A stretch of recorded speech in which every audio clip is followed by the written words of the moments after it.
So then we sign off, and then we go home and sleep. These are all true things. Online? Yep. Recording? Yep. Yeah, welcome to the online. Hey, everybody. Still, there it is. There it is. Yep. Yep. Yep. Yep. Yep. Yep. Yep. Yep. Yep. Yeah. Yep. Yep. Yeah. Yeah. Hi. We're online. Yep. Oh my God, Patrick Warburton's here. Yep. Not again. Hey. Oh, Kermit. Call me Birdie. Kermit and Warburton. I thought we just sprayed for that guy last week. Chef's big score. Hmm. Hey-ho.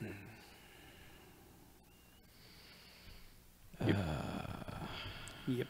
Yep. Chat. What's going on? Shut your mouth. Yep. I'm talking about Shaft. Yep. I can tell you.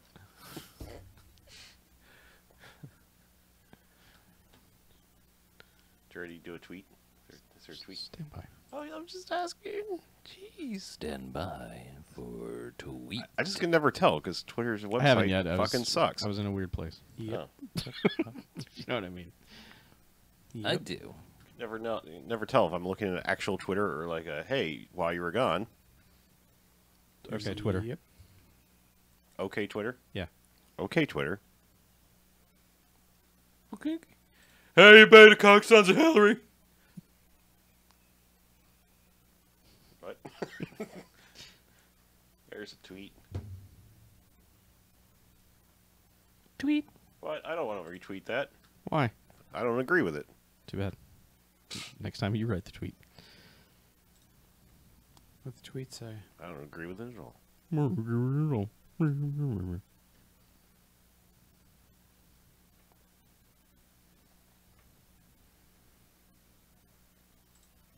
Chuck likes to put a lot of editorializing Yeah, no in his shit. tweets. Fucking fake news over here. Yeah. Look at you. You're biased. Mm-hmm. I'm biased. You're so biased. Mr. Bias. I'm Tobias. Yeah, you're too biased. Yeah. Kitties, what are you doing? Yeah. Being cats and Yeah. shit. Cats and shit. Cats and shit.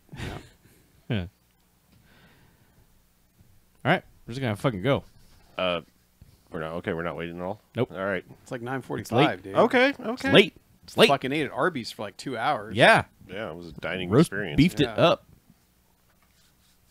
Sorry if you're not here, but I'm clapping, I guess. All right, and welcome to the BMFcast. Hey! BMFcast. BMFcast. Episode 413. Good Lord. Numbers and stuff. So A lucky many. one. Yeah. Sure. So I'm Harlow. I'm Mackie. I'm BJ. I'm Chuck. And what we do each and every episode of this here BMFcast is we go and we watch ourselves a quote-unquote bad movie, come in here and talk about it for the first half, and then we rate them. Good bad movies, enjoyable bad movies. They get 1 to 5 jocks and robot jocks. Robot Jocks. There's robots in it. It's good.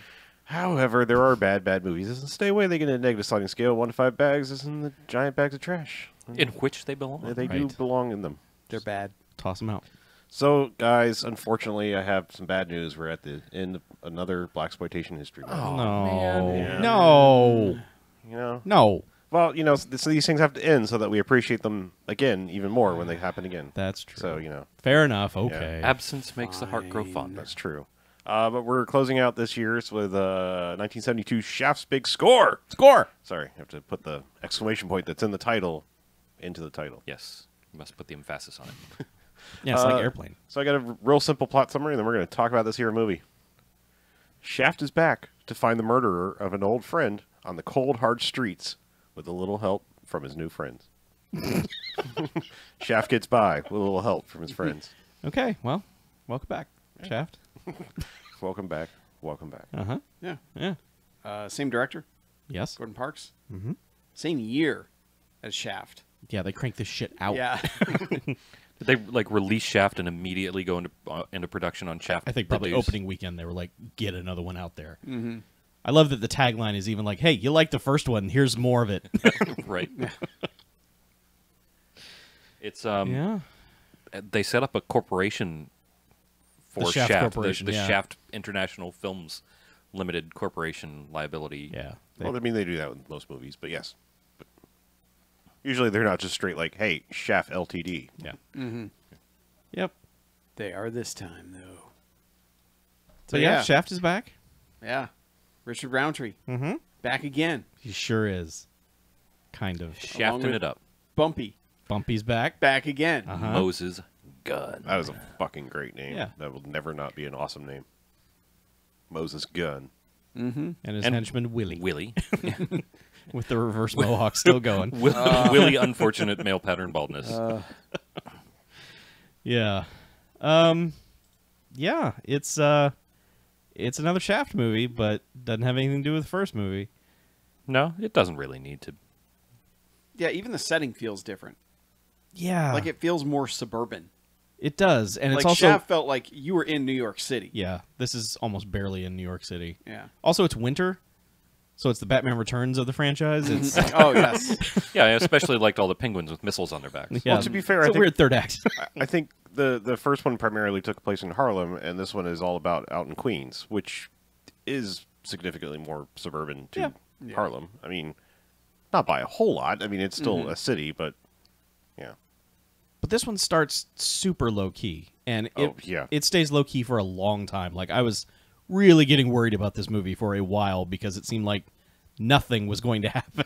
Nothing was going to happen quickly because No. the opening shots of the movie are a man opening a safe.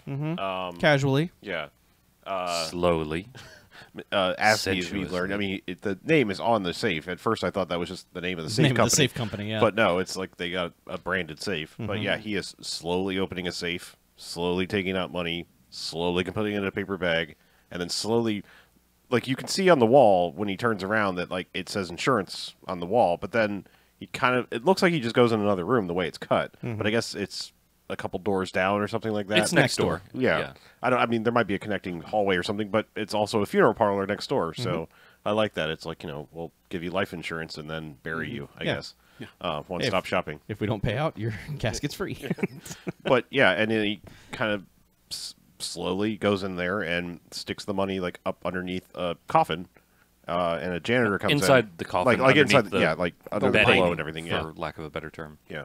But like the eternal janitor sleep. comes in, and he's just like, yeah, go about your business. Not being shady at all. And guy's like, all right, and then he goes back in and calls Shaft, which, I mean, granted, it's cool that it's slow because it's Shaft, and it's like, we just get like a slow panning shot over a bed where there's obviously some Humping. yeah, there's some action happening beneath the sheets. Yes, There's some shafting going on. yes. And The lady is getting the and the phone's ringing like the entire time it's panning over, and you just see his hand reach out, pick the phone up, put it off the receiver, and set it down, and you just hear the guy on the phone like, John, you there? John. And finally it's like, what?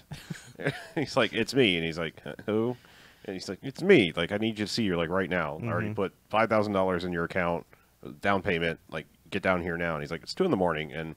And he's basically like, the lady finally comes out from underneath the covers, and it turns out it's this guy's sister. And he Yeah. says something like, have you seen my sister, or Well, something like that. Shaft at first he puts the phone like on his chest Oh, to right, yeah. mute it, which no, and then he's like, it's your brother. He doesn't know you're here. And then he's like, oh yeah, hey, anyway. But the guy's like, hey, I haven't been able to reach my sister all day. And Shaft, like, she's laying such that like her ass is kind of hanging out of the sheets. Yeah, she's crawled over him Yeah. to smoke a cigarette. And then he's like, I may be able to put a hand on her, as he's actually like clamping a hand down on her ass. Yep. And they're both just kind of like, he doesn't know. And yeah, so and Shaft- this is when we get to the credits. pretty This much has basically been a cold open up until this point. Yeah. And then it's it's Shaft driving and credits over him driving to this Yeah. insurance/funeral with a parlor. theme song that is not as good. Nowhere Because near. Isaac Hayes had a falling out with Gordon Parks, so he was not back. Was And it over Gordon- Scientology? I don't think, not I don't that think, long I ago. don't think it so. was probably over money. Yeah, But- usually is. But yeah, he didn't come back, so Gordon Parks actually did the soundtrack himself. Yeah, didn't sing it. Right? Yeah, Just composed yeah. it. Composed music, yeah. But there was like one Isaac Hayes song according to the credits. It was off an album. I mean, it was not. They probably just pulled it so they could say music. I by- honestly didn't pick it up. Like, I mean, when it happened, I was like, It could have been an instrumental track. Okay. So it could have been during the car chase. Yeah. Yeah, I honestly don't know because I kept waiting for it. I was like, all right, where's Yeah. the Isaac Hayes song that was promised? Also, in the it credits? could have since been edited out of the film. True. You know, Yeah, like who the whole knows? James Brown score from Yeah. Slaughter. Uh, So Yeah, that's true. yeah, But yeah. But yeah, it's him driving, and then like he basically pulls up outside the place, and you know, Aspie's been like kind of pacing back and forth in his office with a giant bay window. You know, it's like if he's worried, he should Yeah. not be standing there. exactly, and like the whole time you're just kind of waiting for the hail of bullets to come through, and it never happens because he finally is just like Shaft has just pulled up, and he walks over and is like, now's a good time for me to turn on my light. I guess it's safe because Shaft's here. Flips on his little desk lamp, and apparently that was their thing they wired to explode because he flips the switch and then just boom out the bay window is a Yeah. big explosion, and him or a dummy flying out of the window, charred. Don't call him a dummy. All he was trying to do was turn on the light. Well, it wasn't a bright idea. Yeah. Cops show up, firemen show up, and everything, and they don't seem too concerned about putting out the fire.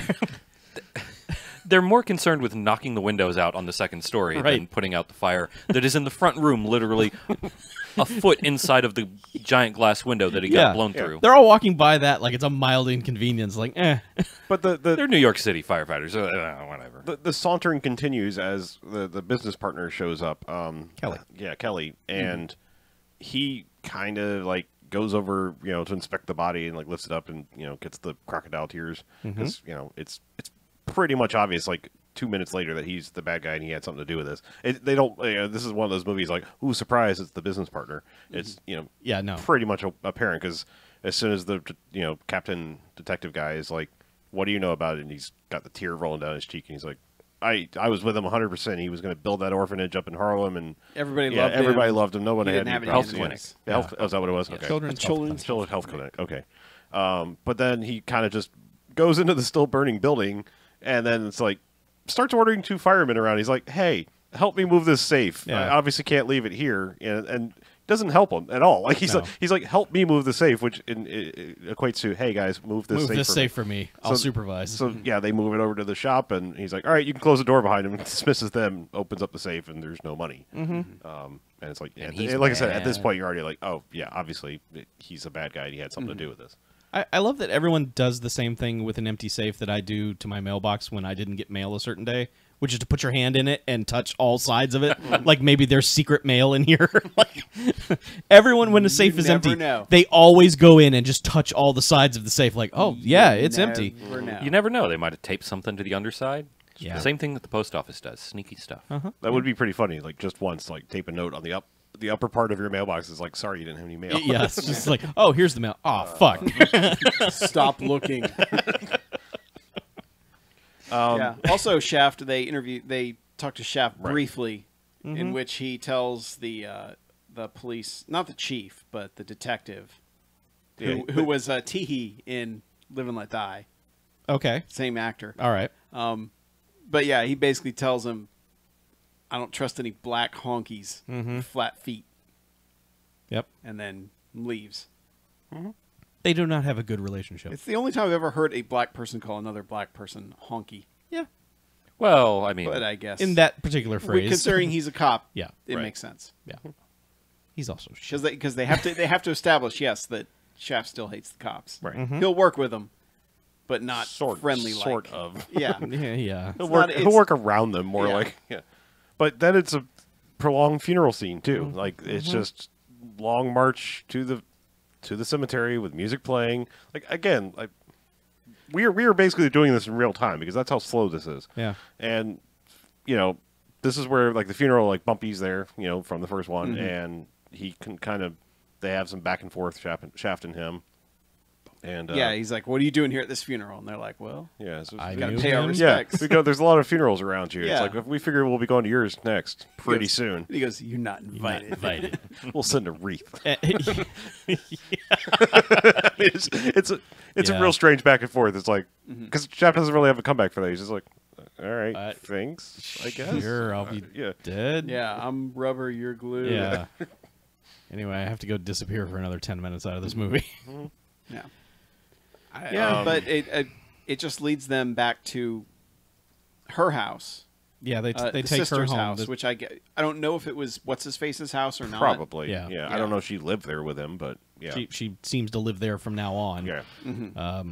But they go in, and she just shrieks, and Shaft is like, "What?" And they just start looking around.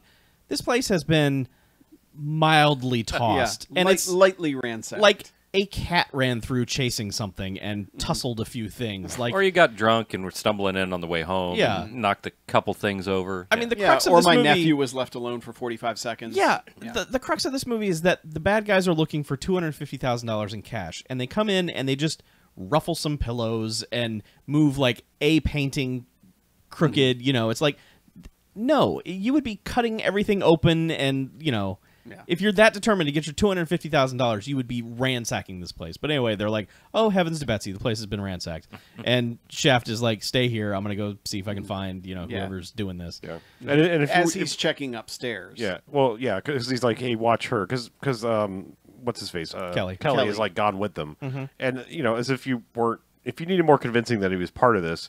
Like she kind of like goes to take off her like funeral hat and stuff and stand in the mirror and then turns to the side and shrieks again at a guy we never even see who it is. I don't know which guy it is. She shrieks and takes her hat and kind of throws just it at him. Throws it sort of at him. yeah, sort of at him. But like the delayed action shriek and throw. It's But Shaft comes barreling down the stairs to catch this guy, and Kelly basically just kind of gets in his way. Yeah, like He very blocks him. obviously blocks him. And Shaft even knows this because like. he's like, "All right, brother, I see what's up." Yeah, he's like, "I was trying to help." He's like, "Yeah, sure you were." Sure you were. Because the guy speeds up. Like I said, I don't even know who this guy is or who I he worked appreciate for. that they at least added the sound of a motorcycle taking off and peeling Yeah. away, because normally, in a movie, it's like, oh, he's out of frame, so we're never going to catch him. Yes. At least this one, you hear the motorcycle take off, Yeah, and Shaft's like, God damn it. yeah, because Shaft gives up real quick. Yeah. Because all the other guy does is basically shut the door. But yeah, Shaft, they had to dub that in for it to make sense for him not doing anything. But yeah. Then I guess we meet the quote unquote bad guy of the movie right after this. Yeah, because I think he comes helicoptering in. Yeah.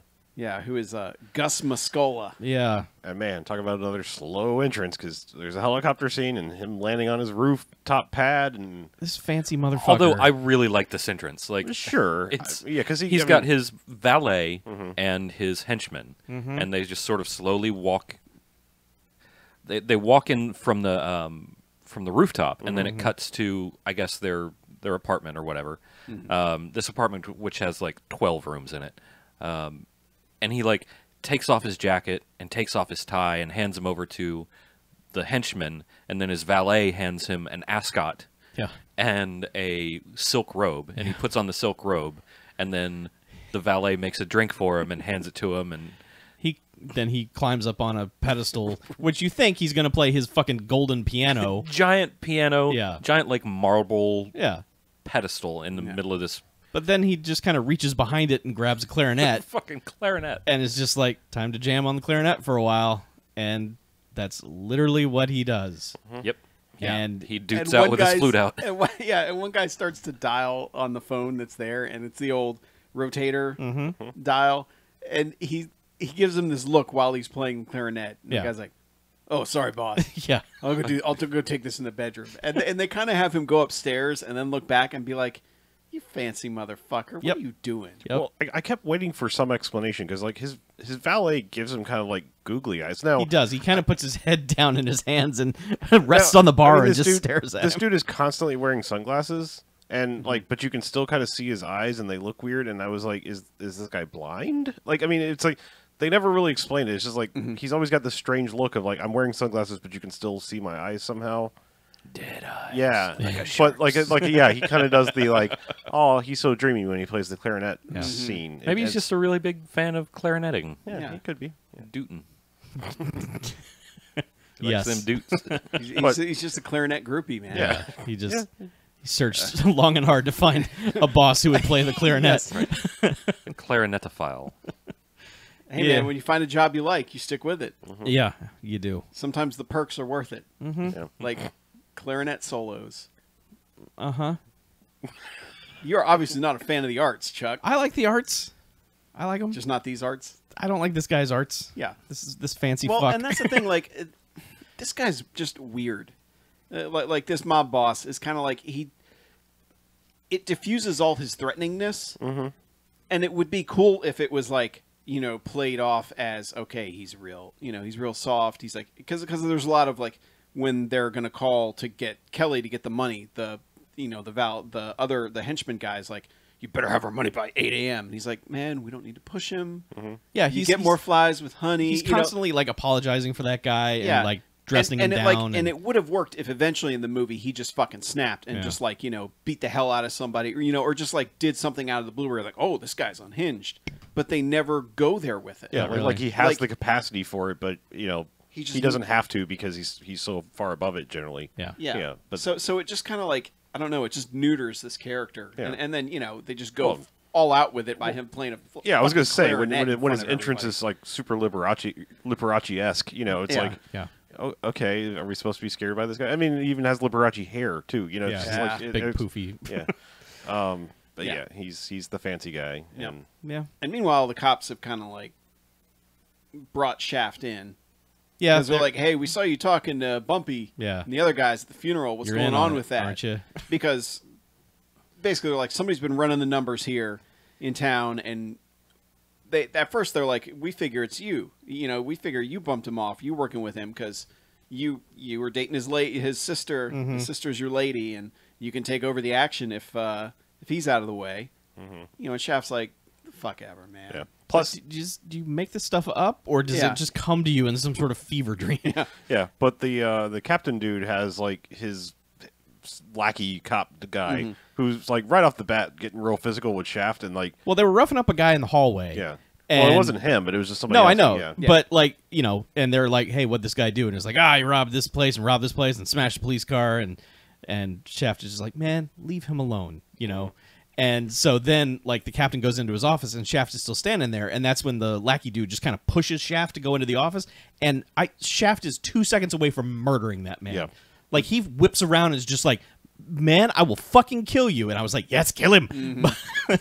But he doesn't. He goes into the office and has a chat with the captain, but then the captain is kind of getting irritated with that guy, and he's go get his coffee. Well, because he's trying to like get information out of Shaft, and antagonizing him is not any way to do that. Right. So yeah, he sends this dude off for coffee, and Shaft stops him as he's leaving the room. He's like, "Make mine black." And just looks at him. Yep. Is that black enough for you? And the guy just like looks at him, and the chief kind of just nods him away. Yeah. And the captain dude is like, "Did you have to do that?" He's like, "Guy was getting on my nerves." Yeah. Yeah. But he just basically dresses him down. He's like, "This is a stupid idea. How did you even come up with this?" And I'm gonna go do my thing. He's like, well, yeah, but like, you know, Shaft is just having none of this, and the guy's like, look, we'll take you over to that room and beat the hell out of you. And he's like, come on, let's go. And he's walking him down the hall, and then he's just like, you know what? You put me in that steel room, you're not going to get any information out of me. Oh, even better, when he did the whip around on the guy when he first pushed him, he was like, do that again, and ain't one of us coming out of here alive. Yes. He was like, he was like, I will murder everyone in this police office station, God, even they'll murder me. When that cop brings the coffee back, he's like, 3 sugars and cream, and Shaft just looks at him like, I will fucking murder you by the time this movie is over. And I'm just like, murder that man. He needs to die. He's a piece of shit. And then we never see that guy again. Nope. That's because Shaft murdered him off screen. Apparently so. Yeah. That's what I will choose to believe, that he murdered him off screen. My Shaft... Wait, no. The Shaft that I believe in would murder him off screen. Okay. That's good. But yeah, so basically it's like Shaft is out to find out what's happening. Yeah, because There's really not a... There's not a vested interest for any party in this. It's just like the cops are kind of making him do this, and he's like, he kind of feels like he has to do it for the sister. Well, he was this guy's friend, too. Also, I mean, he was boning his sister, but they were also friends at one point in time, too. Yeah, but I mean, like, at some point... he also wants the Health Comes to Harlem to happen. But, like, even at some point, the sister's like, I don't care about the money. Let's just leave. I'm in no way interested in any of this. So it's like, this movie just becomes like the inner workings of the numbers game, and it's like, who are we rooting for? Like, who's trying to stop what? Is there something even supposed to be stopped that's happening? Because the rest of it is kind of just Shaft going places and talking to people. It's more like it's more like Kelly's undoing because he's trying to play every side. I guess, but just seemed it was so everyone knew Kelly was guilty from the start. It just seemed so dumb why they were just toying with him for the rest of the movie. Yeah, because letting Kelly do whatever shit he was doing. We see him like go hide out. I don't think it's his place. I think he has like he's renting that place for that lady. He's got a lady and rents a place for it, so it's kind of like a hideout for him because he goes and hides out with her, and she's got an eggshell chair. She does have an egg chair, which is fucking sweet, and I want one. Well, you just see like the chair and you see legs and you hear singing, and she gets to the end of the song and you just hear him go, "Shut up!" Yeah. And she spins around topless and is just like, "Don't you like my singing? You always used to like my songs or whatever." You said I was operatic. Yeah, you were gonna get me lessons. And he's just like, "Bitch, I'm busy. Shut up." Yeah, he gets real slappy real fast. Yeah, he does. And then she's like, "Oh no man puts his hands on me. I'm leaving." He says something like, "I'll be back in a couple hours." She's like, "Make it a couple years," or something like that. Yeah, and he's like, well, she also threatens to pack and all this stuff, and he slaps her around some more. Yep. He's just generally shitty. Like it is, it was not very subtly led up that he was a bad guy and shitty, but now he's confirmed shitty, wholly, completely shitty. Yeah. Yes. He leaves as Shaft is pulling up. Shaft goes in. Not before, because he pulls up and is going to the elevator button. No, that's when he comes back. Yeah. Shit, yeah. Yeah, so he just leaves and Shaft comes in. Right. Goes up. Knocks on the door. Is just like, "Hey, I need to talk to Kelly." She's like, "We don't give out any information." And he's like, "But I'm Shaft." And she's like, "Ooh." Shaft fucked up somebody to even get that location, right? Because he went to somebody and roughed him up. Wasn't there? Because he didn't just like magically know where this lady's apartment was. I don't know.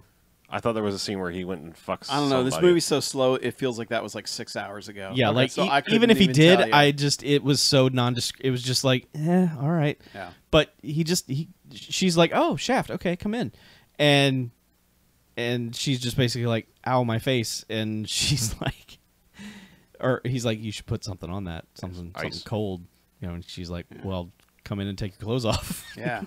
To which he starts doing, and he gets down to his turtleneck and is taking that off, and she's like, "Whoa, baby, I didn't mean that." And he's like, "Look, I'm just doing my thing." Yeah, he's like, "No, it's really warm in here." Well, trying to get comfortable because she's wearing like this plunging neckline thing with big, cutout, slits on the legs or whatever. Yeah. And so she's like, "Oh, I should be ashamed for wearing this, with a stranger around." So when he was taking his shirt off, he's like, "I just didn't want you to feel embarrassed about being so underdressed," or something like that. Yes, but they have the sex. They do. They have the sex to weird music. Yeah, it's weird basically acid trip scene. It's this like it's like trippy camera work, but the song is basically fucking like Nat King Cole song. It's not because it's whatever. Oh yeah, that part of the movie. But it's also the song is so weird because it's just like, I'm gonna use you and then I'm going my way. Just pretend like you don't know me. Bye. Yeah.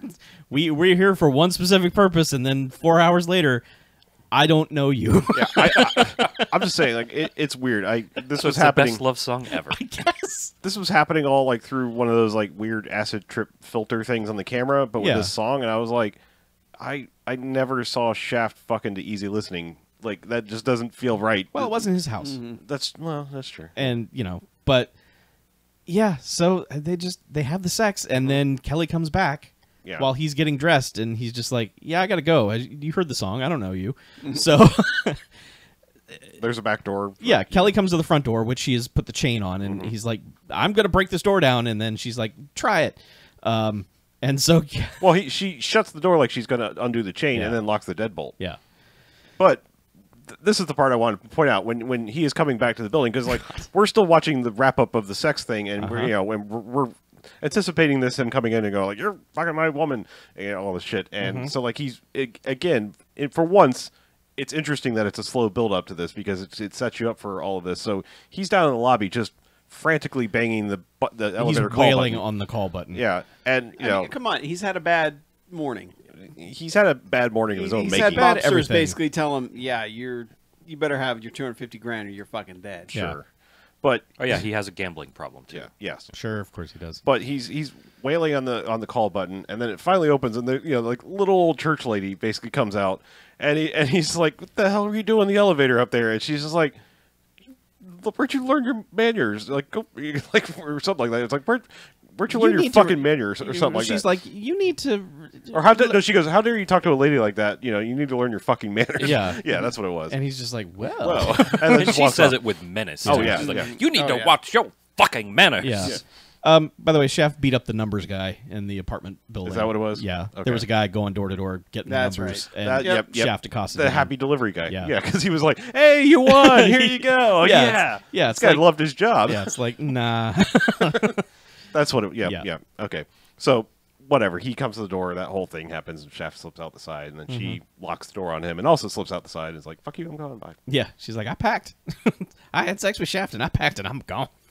Wait, was she not the one driving the car in the end of the... She is the one driving. Yeah. Okay, so yeah, she does come She shows up at the end. Hey, Shaft. Oh, no, what's Well, happening? yeah, no, you like you never see her again. I was like, we do, don't we? Oh, no, Yeah. I'm saying she was saying that to him. Oh, like, yeah. bye, Kelly. So, But yeah, she sleeps. Yeah, she sneaks out the back door too, and like whatever. We don't see her again for a while. yeah.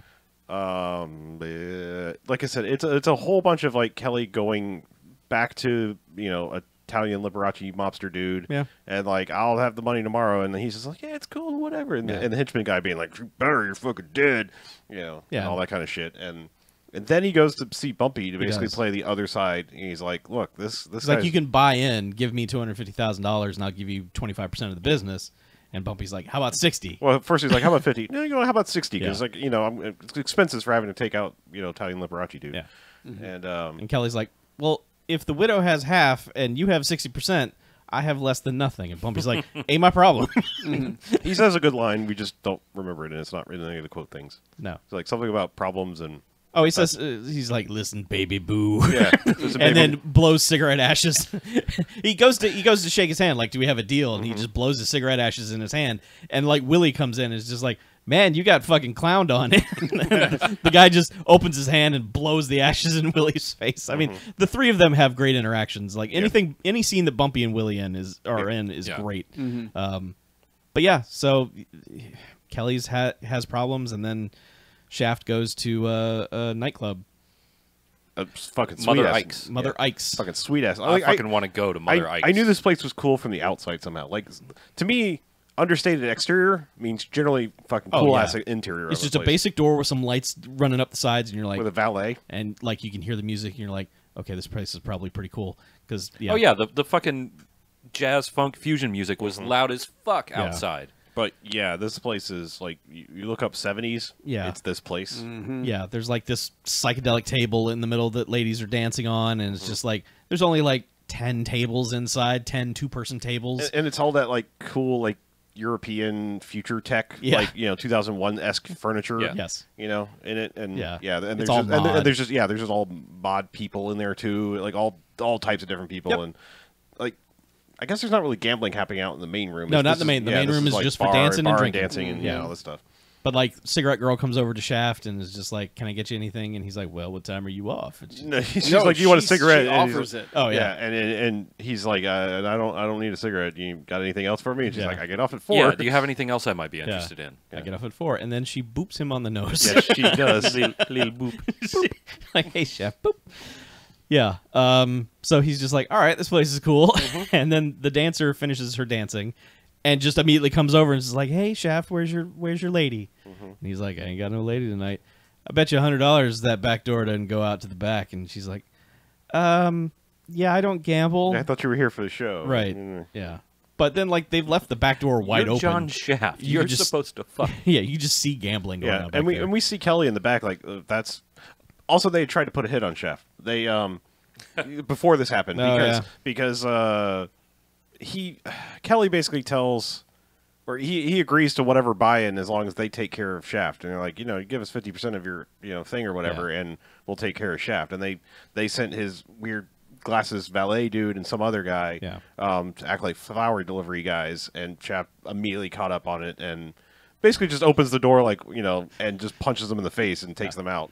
And- Well, he uses one guy as a bullet shield. he does. And then murders the other man. right. So two dead guys, including his little weird valet dude. Yeah. So what's the Italian Liberace dude was like, whatever, fuck it, I'm out. Like I got one of my cousins killed and like my best friend's son killed or something like that. I'm out. Fuck Yeah. this shit. And he's like, well, he's like working for Bumpy, and that's like all he needed. And he's like, Oh, he is. That motherfucker. All right. Well, it's on now. Yeah, we'll fucking deal with this. 'Cause Yeah. Bumpy's trying to come into Queens. Like, no, we're not having that. So he does all that and scurries off again to go plot or think he's plotting whatever. So Yep. Hey, give him credit. he's trying. Yeah. He got Shaft in trouble where Shaft had nothing to do with Bumpy at that point. That's true. Yeah. But Shaft kind of mingles back to the back and He goes into the back room. well, where, like he's about to go towards the where the actual gambling room is, and Italian Liberace's there, and he's like, come on over here. come on, we'll let's talk. talk. Yeah. And he's just like, basically gets some, kind of surrounds him. He's just like, they're kind of talking shit or whatever at him, and Well, he's like, look, I would just kill you, but you need to take this message back to Bumpy. yeah, and then he gets like judo chopped on Yeah. the back of the head by Or- some henchman. Dude like comes up behind him and claps his ears. Well, what happens is, I love that what Shaft tells him. He's like, "You found me, man," and he's like, "What do you want?" yeah. And he's just, I forgot to tip the flower guy. Oh yeah, he Yeah. just holds up Oh, a he single holds He up- dollar. holds up a dollar. That's what makes him fucking insane. Yeah. Yep. But it's so great because Shaft is just like, "Yeah, fuck you." Mm-hmm. But then he gets his ass kicked for it Yeah. in a weird avant-garde slow motion. It's intercut weird between because like painted the ladies fucking dancing. painted tiger lady is out there dancing with this giant just feather headdress thing on, and it's cut with another dancer in another dimension somewhere who's No, she's just on the other stage. there's no other stage. Yeah, there is. No. Trust me. But yeah, I know a place like Mother Well, Ike's it- has 2 stages. There's basically gold like tiger Yeah. stripe lady with giant feathers, and then there's silver robot lady. Yeah. Who's basically like, the gold lady's sequin hat. the gold lady's got like pasties on and this tiger paint. The other one's like just body painted basically. Yeah. And yeah, they're dancing crazy to this crazy acid fusion jazz thing, and while Shaft is getting his ass kicked in slow motion in the back, basically. Yeah. yeah, the fight scene is real bad because it's that fake slow-mo bullshit. Yeah, and like most of the scenes in this movie, it just goes on for so long. Yeah, Gordon Parks was like, I filmed all these ladies dancing, and they were basically topless, so I'm putting all that in. They basically beat the fuck out of Shaft and throw him out the back door, and Shaft just kind of like slinks down the alleyway. Well, they throw him in the garbage. He's out. For No, a I little know. bit, yeah. But And then they just lock the door behind him, and so he's like, well, I'm going to Bumpy because that's the message, and he shows up at Bumpy, and they're just like, oh, what round did you go down in? And just, Yeah. Willie's giving him all kinds of shit about Fucking Willie. yeah, And Shaft is and not Shaft's having just this. like, I'm Willie's just always looking for any opportunity to just take digs at Shaft, and it's great. but Yep. Shaft's just like, I'm here because they had a message. This is the message. Like, they think I work for you. Stay the fuck out of Queens. And Bumpy's like, what the fuck would I want to be in Queens for? Like, I'm fine right here. I got plenty going on. Yep. And so he's just like, I don't know. Take Willie and go deal with this fucker, basically. Yeah, but then someone shoots up the room from outside, and they get down on the ground, and Bumpy's just yelling at Willie, get your ass in here, and Willie. But he's got a sweet ass button that shuts. Like, he's got this wood paneling all through his office, but he's got like a secret panel door that comes down and covers that little tiny window he had. He generally seems kind of nonplussed about being shot at. He's more annoyed. Yeah. He's just like, how dare whoever did that do this? Because I think that was like all the motivation he needed to, like, all right, fine, I will help you take this fucker out because he just tried to shoot at me. Yeah. I will help you by lending you Willie for a couple hours.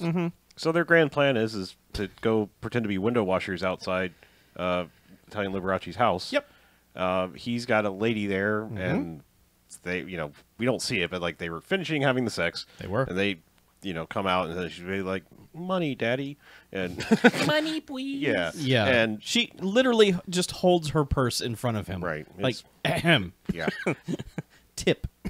yeah, Yeah. She has to go to the mall. Right. Yeah. Puns. Yeah. So she leaves. And so Willie waves at him from outside like, "Hey man." And the guy's like, "Hi, window washer." And then they just open the window, and Shaft in 1 or 2 moves bounces off the couch and fucking spears this guy. Like, so when they they came down on the window washing thing, I was like, well, he knows what Shaft looks like. And thankfully the movie was like, yeah, he would know what Shaft looks like. So Shaft is behind the part with the big brush and the soap. Yes, he has not cleared his window. Yeah. It's all soapy. He It's- wouldn't see him. I'm just saying that's a nice touch Yeah. because it's like, he would know who he is if he turns around. Yeah. Because even at one point he does turn around and Willie's just like, hey. And then they just open the window and kick this dude's ass. Yep. And Willie just sits back like, I've heard you were good. I want to see you fight. He makes a drink and just chills out in the corner. He's got a glass and a bottle in his hand, and he's just like, take care of him. Heard you were bad. Show me how bad you are. Let's go, Junior. He calls him Junior. I like 12 Shaft's times. move. Is he does it like 3 times. Is he just throws this dude into his soft, comfy modular sofa thing. That couch doesn't look that comfy. I thought it was made of stone the first 3 times I saw I'm saying, it. like, he could have thrown him against like the marble that the piano thing was, or into Hey, the don't piano wanna mess and up the piano. slam the grand piano. Yeah, but his finishing move each time is to throw him on the comfy couch and just be like, all right, you had enough. And the guy eventually is just well, his henchman comes in, and that's when Willie like, oh, I'm going to hide behind here and wait for the guy and crack with the bottle. And he's like, that's how it's done, Junior. Willie's great. I love that he keeps calling Shaft Junior. That's great. But I also love throughout the whole fight that they just keep the camera focuses on Willie most of the time, making faces throughout all of it, just like astonished or shocked or just like mouth agape, just like, whoa, that just happened. But yeah, they beat him for a while, and they're just like, yeah, we could throw you out that window, but I want to leave you like this for something like. It's like there's already too much shit on the sidewalk, and I want to see you burn for whatever thing. Yeah. So they just leave him, and then they go to see the lady who's been stashed somewhere, and the captain is also she's at outside. Shaft's place. Yeah, and she the captain knocks on the door but doesn't announce who it is, and she has pulled a gun out of like a candlestick or something and just opens fire while the captain's kind of freaking out, and Shaft is laughing at him while the shooting is happening, and he's just like, man, I'll be back with a warrant. Yeah. And then, it's me, baby. Let me in. She's like, oh, Shaft, thank God you're here. I don't want the money or anything. I'm leaving. I don't want any part of this. And Shaft's like, No. well, meanwhile, Shaft has opened like a giant dictionary that's been hollowed out and has nothing but shotgun shells in it. And then Same place I store mine. and then goes over and moves some books, and there's just a big like police issue shotgun back there with a flashlight for this, on this. It's so casually done the way he's just gathering up bullets. It's a weird shotgun too. It is. Like it's if you want to look it up, it's a high standard Model 10, and it's strange and it looks like it has 8 extra contraptions on it. well, it's got a flashlight and something that looks like a scope, but it probably isn't. Is it the same thing he used at the end of the first one? When he like crashed through that window? No, that was a much more streamlined gun. Okay. The one that's on every poster. Yeah. Yeah, I think that was a much more. I think that was just a straight up machine gun. Okay. But I don't subscribe to the Internet Firearm database. Yeah, so I don't. know. I don't really remember guns all that well in movies. Yeah. But he this is when he kind of like, she's like, I just want out. I don't. He's like, what about the children hospital thing and the legit businesses? Like, those are good businesses. Why would you just give them up? She's like, yeah, all right, Yeah.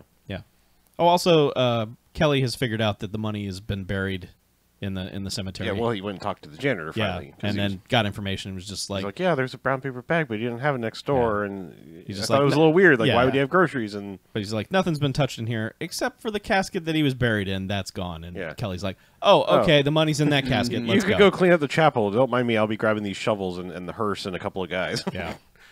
Which they do. Like, they literally load up the hearse with a couple of shovels and some dudes. Yeah. So Shaft is leaving his place, but there's a tail out there waiting for him, and that's when the other lady from the apartment just bops in, just like, hey, Shaft, let's go skiing or something, Kelly's lady. Yeah. And he's just like, can you drive that car? And then she says something like, She's like, anything with a stick shift I can handle. but she says it's my meat, and he's like, yeah, that's right. all right, well, just the car for right now. Let's do that. So he gets her in the driver's seat and then just runs over, gets in the passenger seat, and they take off down a one-way street. Is this the car chase, or do they just... Yeah, that's a car Okay, chase. because it starts at night, and then they just drive into dawn, basically. I don't know where they end Yeah, up. the timeline of this movie's weird, too, because everyone kept telling Kelly, you better have the money Yeah. tonight. And then it's like, all right, maybe in the morning. Yeah. All Tomorrow. right, maybe later. Yeah. Well, they had to find him. They probably didn't know where he was, and by the time Well, they found him. there was a point when he first met with Liberace guy. He was like, "You need to have it tonight," and then tonight at the club, he was like, "I'll have it for you tomorrow." And then I'm never quite sure if tomorrow is still part of the same night or what. Yeah. But Yeah, Well, so it couldn't be because that night, but the next day they were out washing the windows and did that thing. Whatever. yeah, But yeah, so there's a car chase, and he eludes them eventually, smashes their car all up, and I mean not before like helicopter joins in on this car chase. does it? Yeah. Yep. Yeah, I thought there was a car chase, and then he got to the I thought the helicopter didn't join in until they got to the cemetery where they were digging him up. Oh, you're right. There Yeah. there were shots. They used shots they shouldn't have used, but there are shots of them like Shaft driving to the cemetery, but it's clear that he's in the car positioned to keep an eye on the helicopter, but they are not yet avoiding the helicopter. Yeah, that's right. The car chase doesn't happen until after they go to the Okay. Right, graveyard. yeah, they just- That's the deal. Yeah. Because He gets to the graveyard Oh, without yeah, incident. yeah, Yeah. they've dug up the thing, and they're just about to open up the casket, and the helicopter lands with Italian Yeah. Liberace, and he gets out, and he's like, "Where's the money, Lebowski?" And it's like, "Yeah, I think It's like, it's well, in here." I think it's in this And casket. then they make him pick up the body basically and just huck it into the grave. Yeah. And he's just like, "Look, I did blow the guy up, but he's still kind of my friend. Yeah. This seems disrespectful." But Yes. they dig out the money, and he's just like, "All right, well, you know what? Put it in this bag. Put it in this bag." They do, and then he's just like, "All right, your gun." And then the guy's like, "Wait, no," and Yeah. like, really no. Hi, I told you I'd get you, or No, whatever. none He of that. He Just just like- straight up shoots him into the grave, and then shoots his two henchmen. But God, Kelly I've never seen someone react to getting shot in yeah. a movie like this guy. He just freaks the hell out and then just kind of stunt dives into the grave. And then the other two guys get shot and they don't react to it at all. Like they didn't know what to do. They just kind of like stand there and then collapse. So, but then Shaft just comes running in out of nowhere. And despite all of them being armed, Yeah. he's like, "All right, everybody, put down your guns, Right. Because I have a gun." Yeah. They have tiny guns. He has big gun, and one guy's like, and they also didn't have him drawn. And one guy's like goes for his gun, and he blasts him in the chest with his shotgun. And he's like, he "Anyone puts else?" a hole in that Yeah. man. He's like, "Anyone else?" And they're like, "Yeah, okay, cool." And he just He has a good line for when he comes up. He's like, "Drop the guns and freeze. When this baby starts kicking, it won't stop. So nobody get cute." Yeah. One and guy then gets one guy cute. gets cute. yeah, and then gets Gets less dead. cute. Yeah. He gets an acute case Yes. of shotgun. In Yes, this he film. does. Yeah. He has an Acute lead poisoning. acute. But he Oh, just kind wow. of like walks around and takes Liberace dude hostage, and that's when the lady pulls up in the car because I guess it was planned, and they throw him in the car, and this is when they have the car chase Yes. with another Yeah. car because they all are like they wait for them to peel off, and then all jump in the car and like get him, and the other dudes jump in the helicopter and like get him. So it's avoiding shit in the street because it's kind of your comical like we're moving things here and motorcycle or a truck backs up, or then there's a houseboat going across, and we were like, Fuck that is- boat up. I was like, is that boat shitty enough that they're gonna fuck it up? And I guess not because they No. don't. They just It kind of safely moves out of the way. Yeah, they just kind of move it. But they do fuck up a shipment of toilet paper, to which Yeah. I said Cottonelle comes to Harlem. Oh, damn it. Yeah, Mr. Whipple's gonna be pissed. Yes. It's a big thing of Sherman. Right. Yeah, but I mean, they just fuck up some random stuff, like a taxi cab from the 1930s shows up and they crash the hell out of that thing. And then, they get over to some docks, which is kind of where they were anyway. They were along the water to begin with. But, Yeah. man, Shaft, and he's dragging the Liberace guy with him and just runs up to this dude, just probably just got the boat, just finally made the last payment, was just taking care of my boat, and then Shaft is just like, get out of the boat. And the guy's like, aw. Again, then it becomes boat chase for a while. It does, yeah. Well, the no, car, not boat chase, just boat boat evasion. boat stunts while a helicopter flies above them. Well, the car that had been chasing him I think he kind of shot at the dude, and he just kind of slowly, I guess, died and drove the car off the side of this pier. Eventually, yeah. Because it was just kind of like, it was Yeah, back in because the they days fucked when that car up for a while. Yeah, it was all smashed, and he finally shot through the windshield. I guess it He wasn't hit the driver. Yeah, it wasn't apparent that he shot the driver, but he did because he just kind of Yeah. drives through some barrels and. But apparently the henchman got out at some point because he's fine. He's running around during this finale. Oh, is bit. he? Okay. Yeah. Mustache man. Oh, okay. But yeah, they're driving around in this boat for a while, and he handcuffs the Liberace dude to the boat. Yes. Um, Smart. Yeah, because Especially for how this ends. I mean, but they're doing some stunts with this helicopter. I mean, it's flying real close to these bridges, and then the boat Real close. The boat is just like, oh, you're on the other side of the bridge. Whoop! I can make a quick turn, and you can't, Yeah. and basically start going the other way under the bridge. And they're, he's trying to like lead him into like power lines and shit like that. I think that was more in the car. Like he was trying to drive because at one point they're like, "Oh, we got to pull back. There's too many lines around here." Power lines. Yeah. But eventually they get a lucky shot from the helicopter to the engine of the boat, Mm-hmm. you know, and so it starts smoking, and eventually is like, "Oh, it's going to die." So Shaft just like runs this thing aground. It's just like fuck it. Yeah, Done runs with it up this. a ramp, And grabs the bag because he has the money. Yeah, and at this point the engine is like, oh, it is smoking, it is about to go, and Yeah. he's just like, well, fuck it, runs and dies, and the other dude's still handcuffed to the boat, and it just Yeah, It that just boat explodes. fucking explodes. So- that man is dead. the two big bads in this movie are now dead. It is, Yeah. it is just henchmen in a helicopter chasing him at this point. Mm-hmm. To which, now he's avoiding this helicopter on foot. He's in the reeds for a while, and he drops the bag. But the coolest thing is he runs through like one of those boat like warehouses on the dock that has like big hangar doors on either side, or warehouse doors, I guess.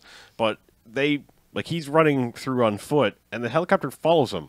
Like it pilots through this warehouse inside this warehouse. Yeah, that's like a That's a shockingly dangerous stunt. Shockingly for dangerous. Yes. a movie with this budget. Yes. Like it. I don't think anyone was paying attention. They asked the pilot if he could do it. He said, "Yeah, probably." Yeah. But I mean, this thing just like it goes all the way through, and then like It turns around and flies turns out. around Yeah. and flies. It turns around inside this hangar and flies out. Like Yeah. that's the kind of stunt that just doesn't happen in many movies. Period. well, especially not now. Right. Yeah. And when it does, it's like big budget action Yeah. movies, and they have like the world's most expensive helicopter pilot does insane stunt, flies 30 feet from Yeah. closest object. Well, trust me, they don't. There's a very specific reason they don't do helicopters anywhere near actors anymore. Right. Yeah. Vic Morrow. Yes, but I mean, it's almost comical to because as Shaft is running around this area, every once in a while he'll get off a couple of shots, and they will connect with the helicopter. You'll see like a close up of something hitting this helicopter, and every time he connects with the helicopter just tucks tail and turns and goes the other direction. Yeah. Like if I just hang back, I'll regenerate for a few seconds and get enough health Yeah, back. it is like a video game. To where I can come back and make my assault again. So it just keeps like, oh, and then, fucks off screen for a while, and then Shaft has to deal with something else, namely the henchman who's chasing him up these kind of, ladders. Catwalks, Yeah, whatever. And at one point, they're on the same catwalk, and the guy's like, ha, and Shaft just turns around and murders that man. Yeah. Like, there was no confrontation whatsoever. Yeah, shoots him in the gut, and Yeah. his gut explodes. Yes. So, And then that guy's dead. yeah. So it's now just Shaft versus the Yeah. helicopter. And Shaft slips at one point and starts limping away, like limping up the stairs. I think he legit slipped and had like sprained his ankle for the rest of the day. Yeah. Because like he is, it's not being dedicated to your craft. I don't think. I think it's the man was hurt. Yeah. and they were on a schedule. Yeah. Yeah. So His grimace was pretty realistic. yeah, it was like, and he was just like, "Do I stop?" And they were like, "Go." Yeah.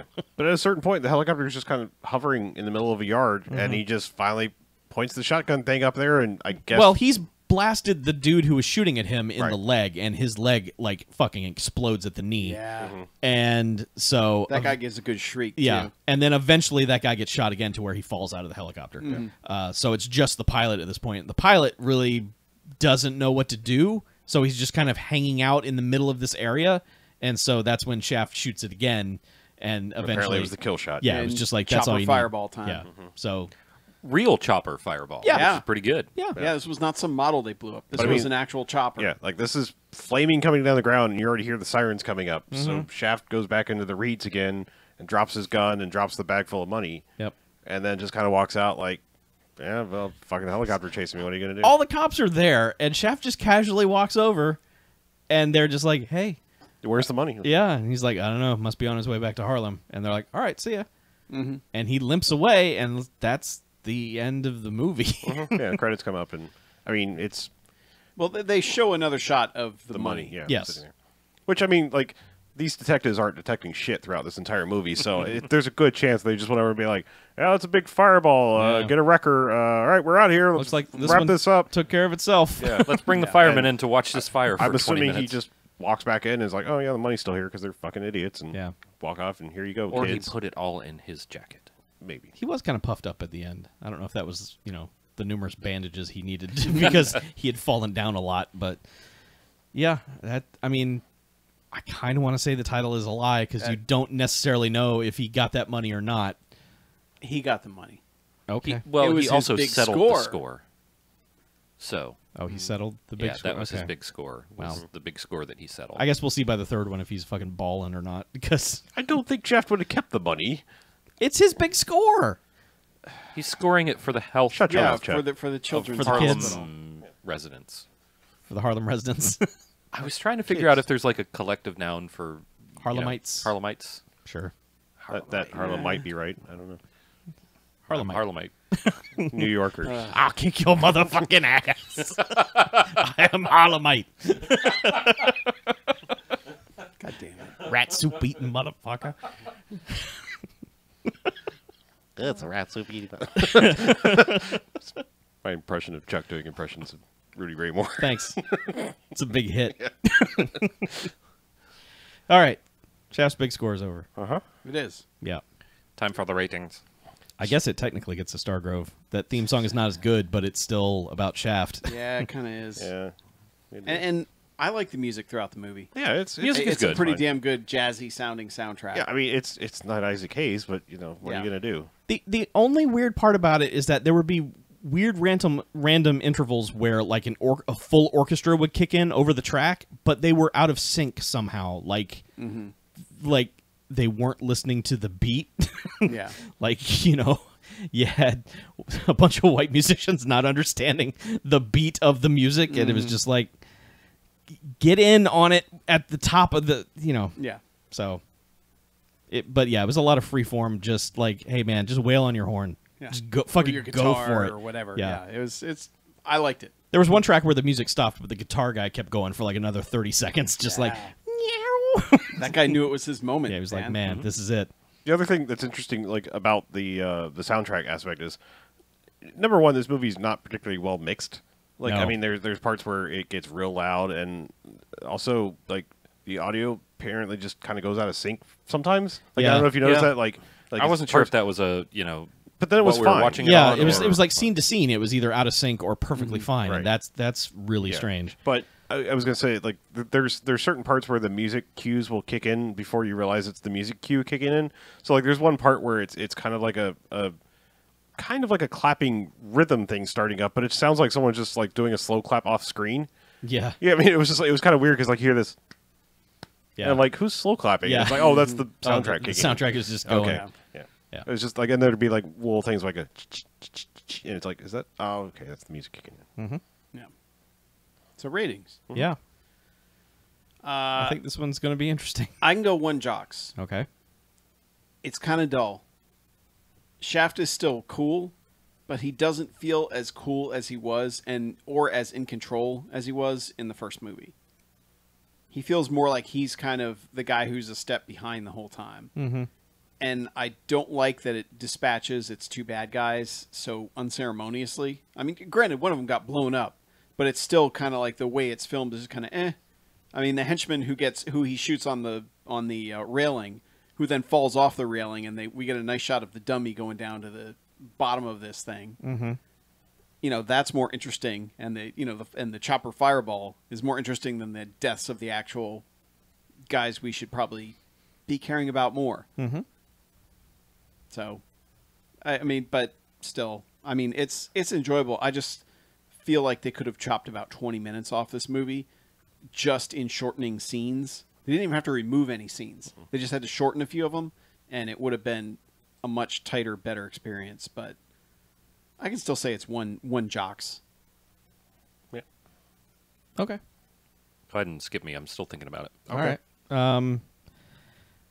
I man, throughout this whole thing, I was just thinking about it, but I think I got to settle on a bag. I can't in any way recommend this. Like, there's some of the dialogue is good. Some of the scenes with the scene with Shaft at the police station where he is just giving everybody shit is great, but it's like it almost feels like Shaft is a supporting character in this movie because there are so many characters that get equal amount of screen time. Not that there's any one character that overshadows him. It's just that there are so many other characters. Like they established the fuck out of the white the white bad guy, the Liberace dude. Like, they give him so much character, and it's like, why? Like, I kept waiting for him. Like, they have that fight scene, and he's sad at the end that his clarinet may have kind of been fucked up. But Shaft should have beat him to death with that clarinet. That's why broken it over his head. Yeah, that's why you established that thing. But it's just like, no, it's just a character trait that they don't pay off in any way, shape, or form. He was just a fancy lad fuck who, you know, ultimately just is another piece of shit hoodlum. I mean, that's all he is. I don't know. I feel like on the drive home tonight, I will have forgotten this entire movie. Like, just gone. What really hurts it is how slowly it starts. Mm-hmm. Like, it just never regained any momentum from how hyped I was for it when it started. Like, okay, here we go, another Shaft movie. And then it's just like, oh, what is this? Well, I remember as he's like picking the money out of the safe going, man, this is riveting, isn't it? Yes. About as sarcastically as I could. Yeah.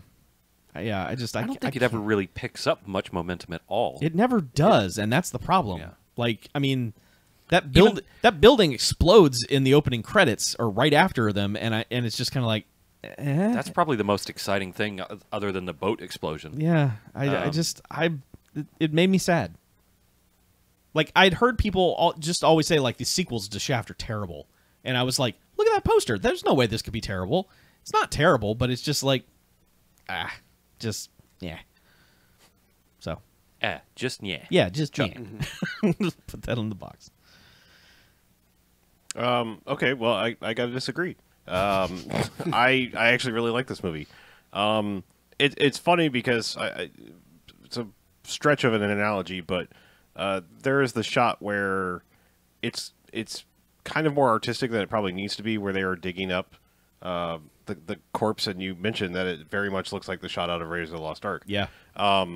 And it kind of strangely, like, I would liken this to the Indiana Jones movies, because the first one is a real ass, honest to God movie, like mostly completely straight laced, you know, not really played for laughs or anything, like Raiders of the Lost Ark. Mm-hmm. This one, I think, is probably more akin to like The Last Crusade, in that if you think about it, like most of The Last Crusade, like Indiana Jones is not really a factor. It's more like he's along for like everyone dicking everybody else over, right? Mm-hmm. And that's the way I kind of feel about it. Like this. Like Shaft is still awesome when he's on screen and when he's doing things, but it's more like we're watching this downfall of, you know, of the dudes just like, you know, trying to like just get all, like Kelly is just trying to like basically fuck himself out of like making all these little deals and save all this. But I really enjoyed it, and like I know it starts slow. I mean, but to me, in a strange sort of way, that makes what happens later better. Because it's just it's that slow burn thing, and I felt like it came to a better head earlier than I feel like you guys think it did. Like, I sort of fake slow-mo or weird slow-mo effects aside, I really like that scene where Shaft's getting his ass kicked. Not seeing Shaft get his ass kicked, but the way it's shot, like that intercut with the weird dancing, you know, body paint ladies and all this stuff. Like, I dug the aesthetic of all of that, like, very much.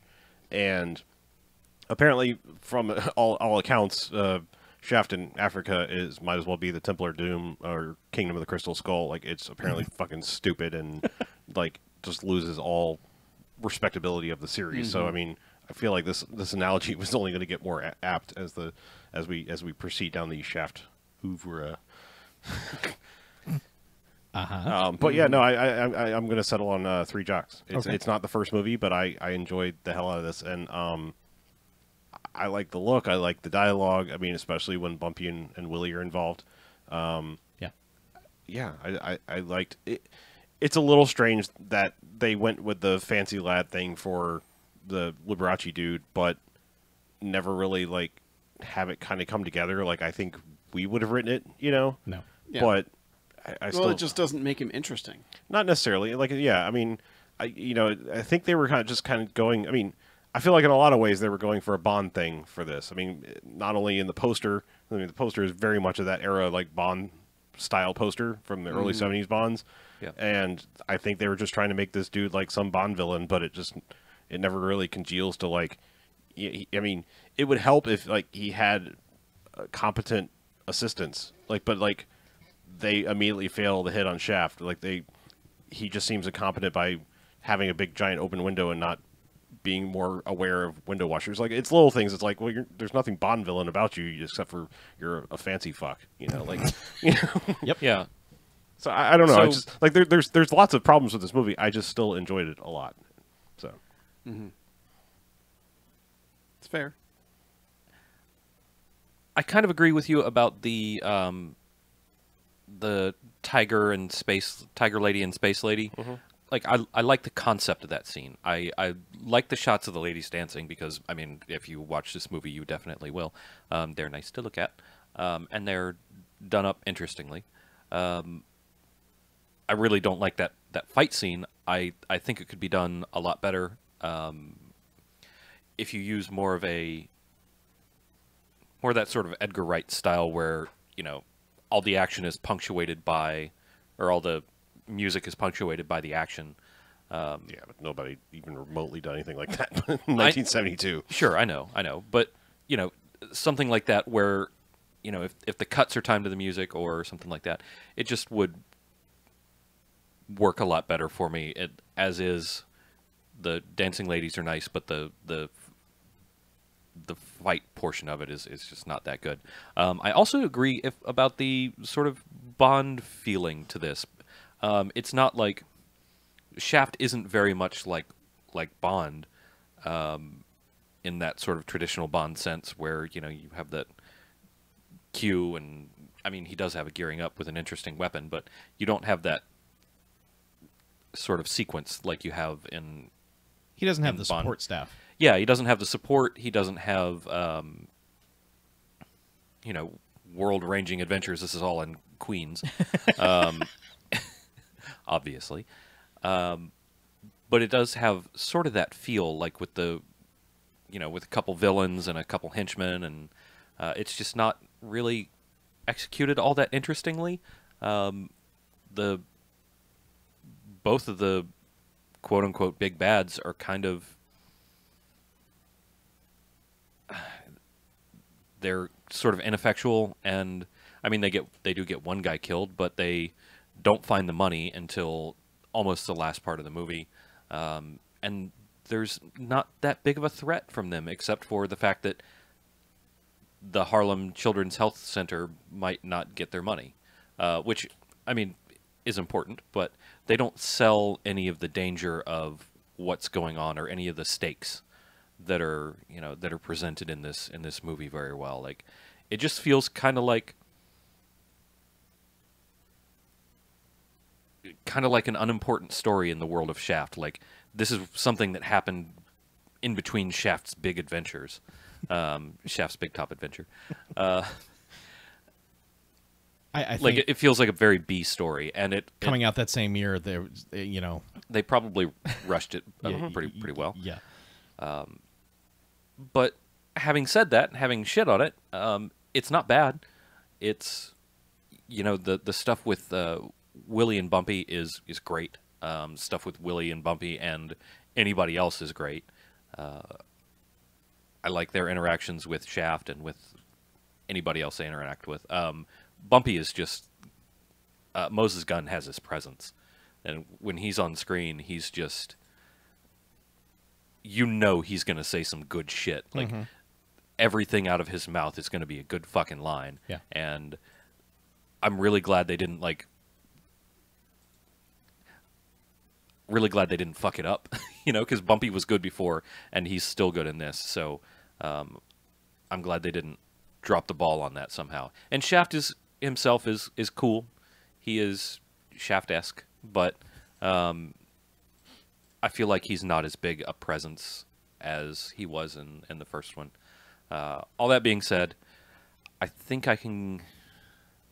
I don't know if I can go 2 jocks, but I can give it at least 1 jocks. It's not a bags movie for me, but it's not that great. Yeah. You're not going to hate yourself for watching it. There's some good stuff to look at in this movie, but Yeah. mild recommend. Mm-hmm. All right. Okay. Well, let's take a break, shall we? Okay. Sure. Break. La, la, Great. la, la. So I think besides people not really thinking about it, the reason you wouldn't see anything remotely Edgar Wright-ish in movies this early is because things like that were so compartmentalized that very rarely was something like the music thought of until the movie was done. Yeah. Like it was Yeah, just like, yeah. I made this movie, make something that works with it. You know, they weren't thought of as like start to finish, like incorporating all the bits Right. and pieces. Like If it was- editors were usually just, all right, make this work. You know, you go do this, you go do this. It's Yeah. like very rarely was somebody like I mean, they probably could have, full vision. like, if it was a bigger production, they could score, you know. Yeah, as it goes along. Yeah, Yeah, I mean, they could sort of score live with it. But It's quite I'm not possible they thought they had Isaac Hayes until the very last minute, Sure, yeah. and Yeah. then they were just like, "Oh fuck, yeah. never mind, I'll do it myself." And I'm not like I'm not saying that like that's a thing they should have done, but it would be, you know, if we could wind back time and make a small, you know, make a Have small change. Cher do the soundtrack. What's that? Have Cher do the soundtrack. Sure. Yeah. If I could find my way. We're definitely getting content ID'd on that one. I appreciate South Park. Whenever they'd have her show up, Yeah. it would just be Yeah. auto tune like warbling Yeah, for anything that she said. It was just Oh man. yeah. all right. How do we want to do? Cher used to sing like a motherfucker. Yeah, Now she's just weird. I don't know. I got nothing spoilery I need to say. okay. In fact, actually, like, Yeah, I can talk about it pretty. my review's pretty unspoilery. succinct. I think actually. Yeah. I mean, I may change my mind when we start talking about it, but Do you want to do your two? I've got one quick one, and then y'all I can have just- another quick one. Okay, well, let's just do not Black Panther movies, Okay. and then Get them out quick. Yeah, And just- then get to the and then- Panther. yeah. okay. A visit to Wakanda. All right. Would you want to just start right now since we're running behind? I do. Yeah. I want to start. I would like to. Yes. That is why I remained in my chair. All right. Welcome back. Hey! Yeah. Second half. Second half. Good breaking. Ow. So we've got some movies to talk about. The big one being 3/4 of us that saw Black Panther. But we're gonna go ahead and like wrap up some other things we watched and kind of end with that. Yeah. Yeah. So. So for those, even though we're not going to get spoilery, No, but we're not going to do get the mildly we're spoilery. not for going to do those the who Last care. Jedi thing, like where we just Yeah. be like, we're not going that far. Yeah. Yeah. So And besides, everybody's seen it. Yeah. I feel Yeah, like, just but- about. Yeah. Except Chuck. Yeah. Damn it, Chuck. Sorry. So otherwise, yeah, yeah. I have two quick movies that are kind of related. I went down a minor rabbit hole. I realized it had been a very long time since I'd seen Real Genius. Oh God. Okay. So I just decided to rewatch Real Genius with Val Kilmer. Yeah. wait, like and with him? yeah, I did. Yeah, he's not busy these he days. came over? Yeah. yeah. Oh. Well, I went to him. He was in like Bulgaria. and I was okay. like, hey, let's. you offered him a super fatty meal. I did. And I he was like, I yes. got a Yes. 6 foot party sub, and I said, "Come on, Val, let's watch some He's Real like, Genius." and he's like, what are you going to eat? Exactly. Oh. Yeah, like Real Genius is pretty good. I think the most notable thing about that movie is the lengths that they went to be accurate. Yeah. Like with not only in sciencing, but like in everything to do with like Caltech that wasn't Caltech in the movie. But like I appreciate the lengths that they went to for things that I don't necessarily. It's one of those movies where I feel like they went the extra mile for something that was just like, yeah, that's a cute movie. You know, like it's one of those strange things. Is like, this is a pretty good movie that I feel like you maybe worked a little too hard on. You know, like, you know what I mean?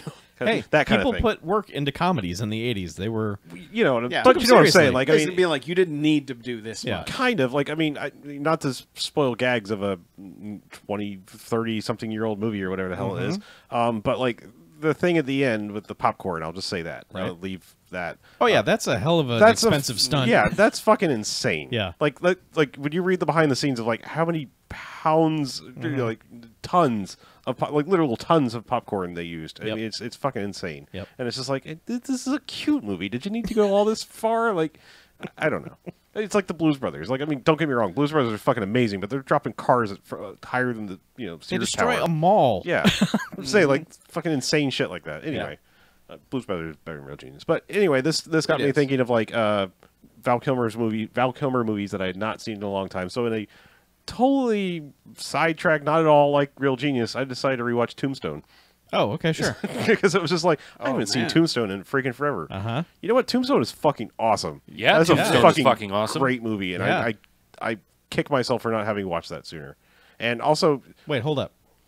well, no, I mean like More Rewatched it. Rewatch it more Okay. recently. I've seen woo. Tombstone. Yeah, don't. It's just been a long ass. I was gonna say you've been quoting Tombstone for since I've known you. I know. I'm just saying, like it's one of those things I just haven't watched it in Okay. many years. All right. So again, because I hopped on IMDb because I was like, I need to know some things about this. And back when there was good parts of IMDb trivia, there's apparently a whole lot of controversy about who made that movie. Like the original director got fired. People claim George Cosmatos didn't like direct most of it. That Kurt Russell actually did. Yep. That seems to be the prevailing theory. Yeah. I don't know. Maybe Val Kilmer backs that up in his AMA on Reddit. Sure. And I mean, you know what? I'm not even kidding. He's done like 3 Yeah. AMAs on Reddit, and somebody invariably asks him about it, and Yeah. he's like, "Yeah, pretty much Kurt Russell." Well, made Reddit that. gives him the party sub, and he's like, "I'm in." But I mean, AMEA. it's strange because like I don't know if it's because of all that bullshit, but like Tombstone completely bypassed by anything like remotely resembling like actual accolades. Like there is like literally no Golden Globes, like no nominations, and Val Kilmer is fucking amazing in that movie. Like that is a fucking Oscar at least supporting actor role, and that it's I mean Golden Globe something like there's literally like he got nominated for like MTV awards. No People Choice Awards. No, like literally nothing. Like the only 2 awards were like MTV awards. Like Okay. out of all the fucking actor awards there are. That was just one of those VHS movies because I don't think anyone saw it in the theater, and everyone caught it like on V- HBO. Yeah, rented it or saw it on HBO, and everyone Well, was like, "Have you fucking seen this?" But I mean- like that was the one where you're like telling your friends, you're like, "Dude, Yeah, fucking Tombstone. Tombstone." But like I mean it's I feel like it was in that era where they also made Wyatt Earp, the Kevin Costner one, which is That was about 6 months later. yeah, but I mean it was that whole like Dante's Peak volcano. Wasn't Yeah. there You know, like Rob Roy also came out around that? Yeah, Around that maybe summer, a yeah. year later. Yeah. But I don't know what does that have to do? Wait a minute, that doesn't have anything to do with westerns, does No, it? that's like That's- Scottish. That's right. That's Yeah. Scottish. A Scottish. I mean, it for some did. reason- I was going with you, It but is Men with Guns. yeah. Yeah, Men with Guns. Uh-huh. That's what I meant. Which is Historical. There aren't dra- many words? movies like that. Historical drama. costume drama. Yes. Yes, Grown men in costumes. But that may have happened in the late 1800s. I felt like it was just one of those cases where they were like, oh no, Wyatt Earp's going to be the real film here. And it's like, I've seen Wyatt Earp. It's fucking boring. I mean, like, it's okay. Like, it's not fucking Tombstone. Yeah, You know, like, it's just one of those things like, yeah. I don't know. I like Wyatt Earp a lot. I think that, but they are 2 very different movies. Yeah, I mean, there's Very different. There is so much badass shit in Tombstone. Like, just the cast is like 30 deep of people you can name in like tiny roles. Like, it's one of Billy Bob Thornton's first roles. I mean, it's like, it's just insane. Yeah. But I don't know. I felt like I had more of a point than this. But Tombstone's anyway, fucking awesome. It is. And It is awesome. deserves all the credit because Yeah. it's Yeah. fucking awesome. I mean, there's just so many awesome ass scenes in that. I mean, Val Kilmer is fucking great in it, as I've already stated. But I mean, so is Kurt Russell, and I'm adding Kurt Russell to like that Tom Hanks. Like, if I ever find out something shitty about Kurt Russell, I'm checking out of this fucking world. Yeah. Like, seriously, Kurt Russell is fucking awesome, and if I find out he's some shit bird, I'm fucking done with it. Like, I'm not watching any more movies. Well, join our Discord and watch the Considering- All Your Heroes Are Problematic channel. For considering more how news. long he's been married to Goldie Hawn, Exactly. like that's usually good evidence Yeah. when like somebody can stay married for that long that they're especially in a Hollywood. decent human. Yeah. Yeah. We hope. We really. Man, Yeah. Yeah, but like, I'm gonna go watch. I'll just say, Tombstone. like, I mean, if you haven't seen Tombstone, this won't ruin anything. But the no scene, holy shit! Like, that scene is fucking awesome. Yeah, it doesn't matter who made it. Yeah, I'm just saying It's awesome. it's great, and it's bizarrely paced, which I fucking love about it. Like, the big thing is like 45 minutes into it. Like, what every other Wyatt Earp movie's big thing is like so far from the end of that movie. yeah. You know, it's just it's cool that it's one of those movies. It's like it's broken in the right ways, if that makes any sense. Like, you can see like things cut or script changes or director changes, but it's like it's broken and it fell together right, if that makes sense. Yeah. Yeah. So anyway, that's all. Just watch Real Genius, I guess, if you've never seen it, but definitely watch Tombstone. That's a good Val Kilmer twofer. Yeah. Watch Tombstone, or I will come beat you up. Oh, Whoa. whoa, whoa. Not an actual threat. I can recommend a movie as well. Okay. I watched The Big Sick on Valentine's Day. Oh, Oh, wife. well. That's cheery. For wor- half it that worked movie, out. it was a nice Valentine's Day Yeah. movie. Yeah. That's one of those movies that like I really loved everything about it watching it, and I was like, wow, that was really nice. That was a good movie. And I have no desire to ever watch it again or revisit it or, find out what the, how the sequence of the real life events happened, any of that. I'm just like, all right, that worked. Mm-hmm. Yeah. And that's all I can really say about it. I mean, it's like, it's one of those movies that's like, it's funny, but it's not super funny. There's a few good laughs in it, but it's not like uproarious. It's cute. And it feels, It's and it sweet. feels like there should be more drama than there is. But I think knowing that it's based on on his life, kind of sucks that out of it a little bit, because it would be like, I hate to say it, but an infinitely more interesting story if she dies or if they stayed broken up afterwards. Yeah. That like something about that would make it better. It feels like a cop-out the way that movie ends, but then you're like, oh, wait, no, that's what happened, so whatever. Yeah. Yeah. But it's nice. It's nice. It's definitely worth watching. One day, someone will be like, hey, you watched The Big Sick, right? I'll be like, yeah, I remember that movie. Yeah. Yeah. Ray Romano's pretty funny in it. Yeah, he's pretty good. He's pretty good. I kind of wish they'd done more with him dealing with his Pakistani heritage.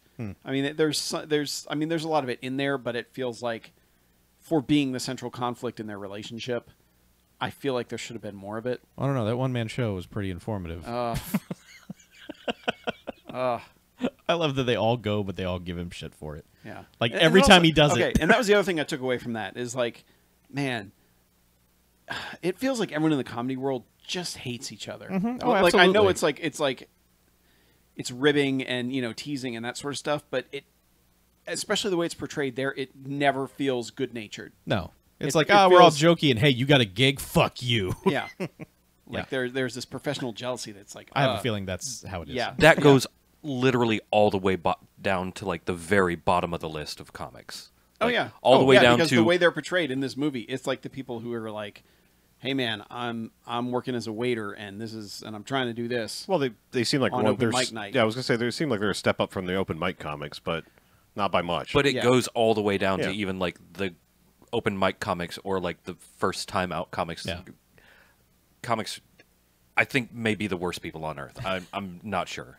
Well, I do like how they kind of backhandedly continue to encourage the guy who absolutely sucks, because they kind of know that they're better than him, and Yeah. therefore he won't ever get a gig that they don't get. So Yeah. they keep him around and encourage his shitty routine that he's been doing for like 5 straight years. They're like, but is oh, he yeah, the one that great. gets the call or something? Like No, somewhere- you're thinking the people say Sam guy. Yeah. Oh right, Yeah. yeah, that guy. Yeah. And then there's the other one who's just the roommate, but Yeah. he's just not as good. Yeah. Where that guy in like real life is super funny. Mm-hmm. Like his set is great. Yes. I'm trying to remember who the roommate was. What's it? What's his name? Braunholder. I can't remember his first Oh. name. Like I think it's just like Kurt Braunholder, whatever. Yeah. Yeah. But yeah, if that movie's any indication, comedians are shitty. Right. So enjoy a sweet movie about them. Yeah, especially his friend CJ, man. Fuck that guy. Yeah. Ugh. But anyway, yeah. I don't remember who was like who the real comics were that played them. You know what I mean? Like, because Yeah. everybody was a No. comedian, I believe, but Yeah. it wasn't Bo Burnham, was Bo it? Burnham was, yeah. Okay. Speaking of a movie that was entertaining, Nice segue, Chuck. this movie probably shouldn't have been as entertaining as it was, although it's not great, but it's worth watching. Central Intelligence, Really? the movie with The Rock and The Rock Kevin and Hart. Mm-hmm. You see that trailer and you just go, oh, God, that I don't want any part of that. And I felt like that way for a long time. And then it came on cable. And once a movie comes on cable, I'm like, I'm paying for cable anyway. Let's watch this. So that movie strangely works. It it's got some good bits in it, and I think what makes it work the best is that The Rock is playing a weirdo. Like, he's playing this character who's just off for reasons that they give you sufficient reasons as to why he's weird. He's almost the fuck is the weird Richard Kelly movie? Southland. He's almost the Southland Tales / Be Cool. A little bit, yeah. He's like somewhere in that wheelhouse of rockiness. Yeah, he's like stuck in the 90s, and like those are the only the references he knows, and he's real proud of all those references, and he will continue to make them. And he thinks Kevin Hart is hilarious, which is, funny to me because I mostly don't think Kevin Hart is hilarious. He's just a younger, irritating Joe Pesci to me most of the time, and that's kind of on a movie level. I was going to say, like, dude can be very funny. Oh yeah, no, I just mean he's cast in those roles in movies where it's just like, I'm short, yeah, it's just like, all right, guy, just Yeah, like I've said plenty of times, I feel like nobody has been able to harness his energy properly. Yeah, because his stand-up is fantastic. Yeah, in movies, it just doesn't translate, and he gets saddled with lame roles. And this one is better than others, I would say, mainly because it's just reacting to all the shit The Rock is doing to him, which is great. The movie's only real problem, aside from just a lot of jokes that are very obvious, is that it's way too plot heavy. Like, it has a through line where you're just like, you don't need this much. Like, you guys are action comedying this up to an extent it doesn't need. Mm-hmm. So, I don't know. But there's some good bits in it. There's some good cameos, and worth watching. Worth a viewing, I would say. I would recommend that over, like, Baywatch to me. I mean... I thought Baywatch was better. No. I thought Baywatch was more consistently funny. This had bits in it that I thought were really funny, but it was just like... At the end, like, all I can take away that is, like, every time The Rock made fun of Zac Efron, that's what was funny about Baywatch and literally nothing else. Yeah. Like, that was consistently hilarious, his takedowns of Zac Efron, but... I guess the difference for me is that the plot in Baywatch was so inconsequential that it didn't get in the way, whereas the plot in this just seems like it wants you to care about it, and I'm like, it's a fucking action comedy. I don't give a shit about your world-changing plot that I know is going to be thwarted by the end because... it's an action comedy. There's not going to be any consequences to any of this. So, like, it tries to throw this mystery aspect. It's just too much. So, but you should watch it on cable for free. If you're paying for cable. Yeah. Well, you know what movie you should pay for? All of them? Cause sure. Yes, you should pay for your entertainment. You wouldn't download a car. I fucking would. Totally download a car. Yeah, especially man. considering how many cars I need. Do you know how much like the I'm filament angry I in can't download a 3D car. printers is? Like, you might as well just go buy a car. I mean, I'm not saying I would print it out, but I would download it. Oh, okay. Yeah. What movie should we pay for? Fucking Black Panther. Oh, all right. While you were watching, Is that like the this ain't fucking Black Panther? It's a whole different thing. Oh. Yeah. Oh. Yeah, man. This is fucking Black Panther. Black Panther's really good. Mm-hmm. Like, it's... All right, that's the podcast. Thanks. It is. There's a point, like, where I just completely forgot it was a Marvel movie. Thank you. That was exactly going to be my entire thing. Is I'm not casually dropping this, but very much like Batman Begins, halfway through the movie, it dawned on me. I was like, holy fuck, I'm watching a Marvel movie because this doesn't feel like a Marvel movie in the best way. And I mean that in the best way possible.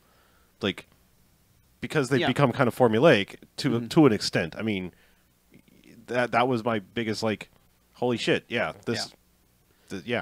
I mean, the thing about it is it has this world building and mythology to it that is so completely removed from all the Marvel stuff that it exists on its own, and like this mythology is so cool. It's like, I want to be in that world instead of the world that we currently live in. Well, I think everybody's familiar with, at least in passing, what Wakanda is, right? Everybody in the universe, like not everybody in the movie universe, but I think everybody that would be listening to this podcast is sort of familiar with what Wakanda is. I don't know, because there's a whole lot of people that just like comic book movies. Okay. Yeah, because it's basically... That doesn't make any sense. Give me that anime. It's as it's described... yeah. As it's described in the movie, Wakanda is basically El Dorado, except it was in Africa and not South America. It is insulated from the rest of the world. And it's basically. A nation that's been hiding as a third world country. Right. the fact that they are the most technologically advanced society on Earth. And I like Black Panther itself is sort of isolated from the Marvel, like the movie is isolated from the Marvel movie universe, with a couple small exceptions. It's itself kind of walled off from what's going on in the rest of the Marvel universe, which I like. I mean, there's only one Marvel-related question I'd have, and that's like, basically the end of Civil War, Captain America's hiding out there. As events occur in this movie, it's like, where were they hiding him? Because Might want to come and call. Yeah. well, no, because like a lot of shit goes down like Captain America better not be there for that, because bad things will happen to Captain America. But you know, but yeah, I mean, like I said, believe me when I'm echoing your, like, it doesn't feel like a Marvel movie, and I don't mean that because, like, because they're black. I mean, it's like it feels so distinctively different than the other Marvel movies. It feels like it has its own mythology, right? Yeah, and world. And I mean, really. and to be fair, the Black Panther character does feel above the Avengers. I mean, like, he literally, like, he basically joined the Avengers originally just because, like, I'm not sure I trust what y'all have going on, so I'm going to kind of, like, sort of spy on you for my own reasons. I mean, that's literally, like, his basic character. Like, it's like, I mean, that was kind of a retcon, but yes, that is true, what it was yes. presented as. Yeah, but I mean, but it's a way that kind of dismissed the tokenism that he had been there for. You know, because originally they just put him on there because it's like, well, we need a black guy on the team, right? You know, and so that was a way of writers later on who came on and were like, no, this guy's a lot more than that, and here's how we justify it. Yeah, I'm basically just keeping you in check because, like, I'm not sure I'm wholly invested in this whole.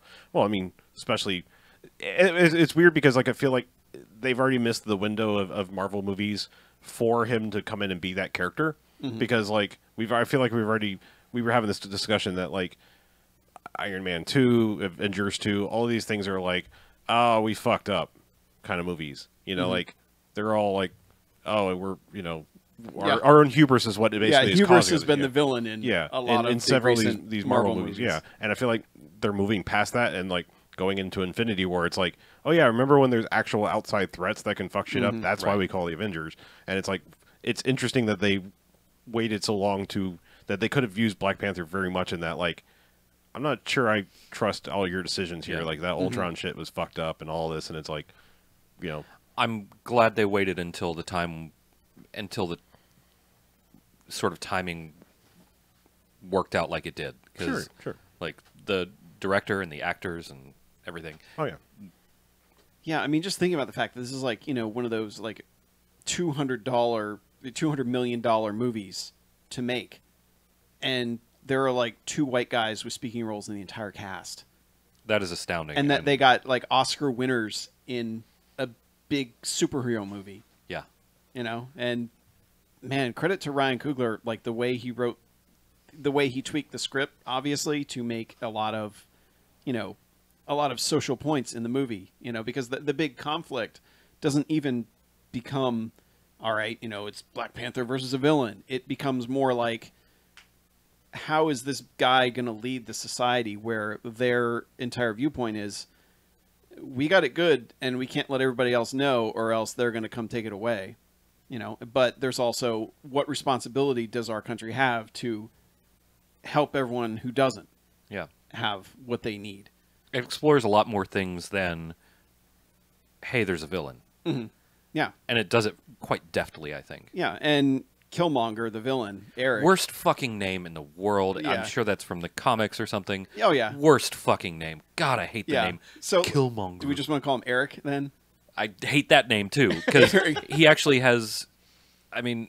Yeah, he has a got Wakandan name, but he only says it once, and they don't even let me try and repeat it. But, yeah. But the thing is, man, he's got a fucking point when he shows up. And that's the best part of all of it, is it's like, you know, I posted on Twitter, I posted the clip of the Big Lebowski going, you're not wrong. You're not wrong, Walter. You're just an asshole. Yeah. And that's pretty much how Eric is throughout this movie. It's like, he's not wrong. He's just an asshole. But he's not wrong. Right. You know, and the thing is, neither is T'Challa, and that's really where the interesting conflict comes in the movie. Is it's like, well, you know, you both got a point, and both ways could really backfire poorly with the way you want to steer this nation, and I think that's the most interesting stuff. Can I say, just from a Nope. super nerdy standpoint, and I don't know if this was even on anybody's minds in doing this, but how elated I was that Angela Bassett was a queen of Wakanda.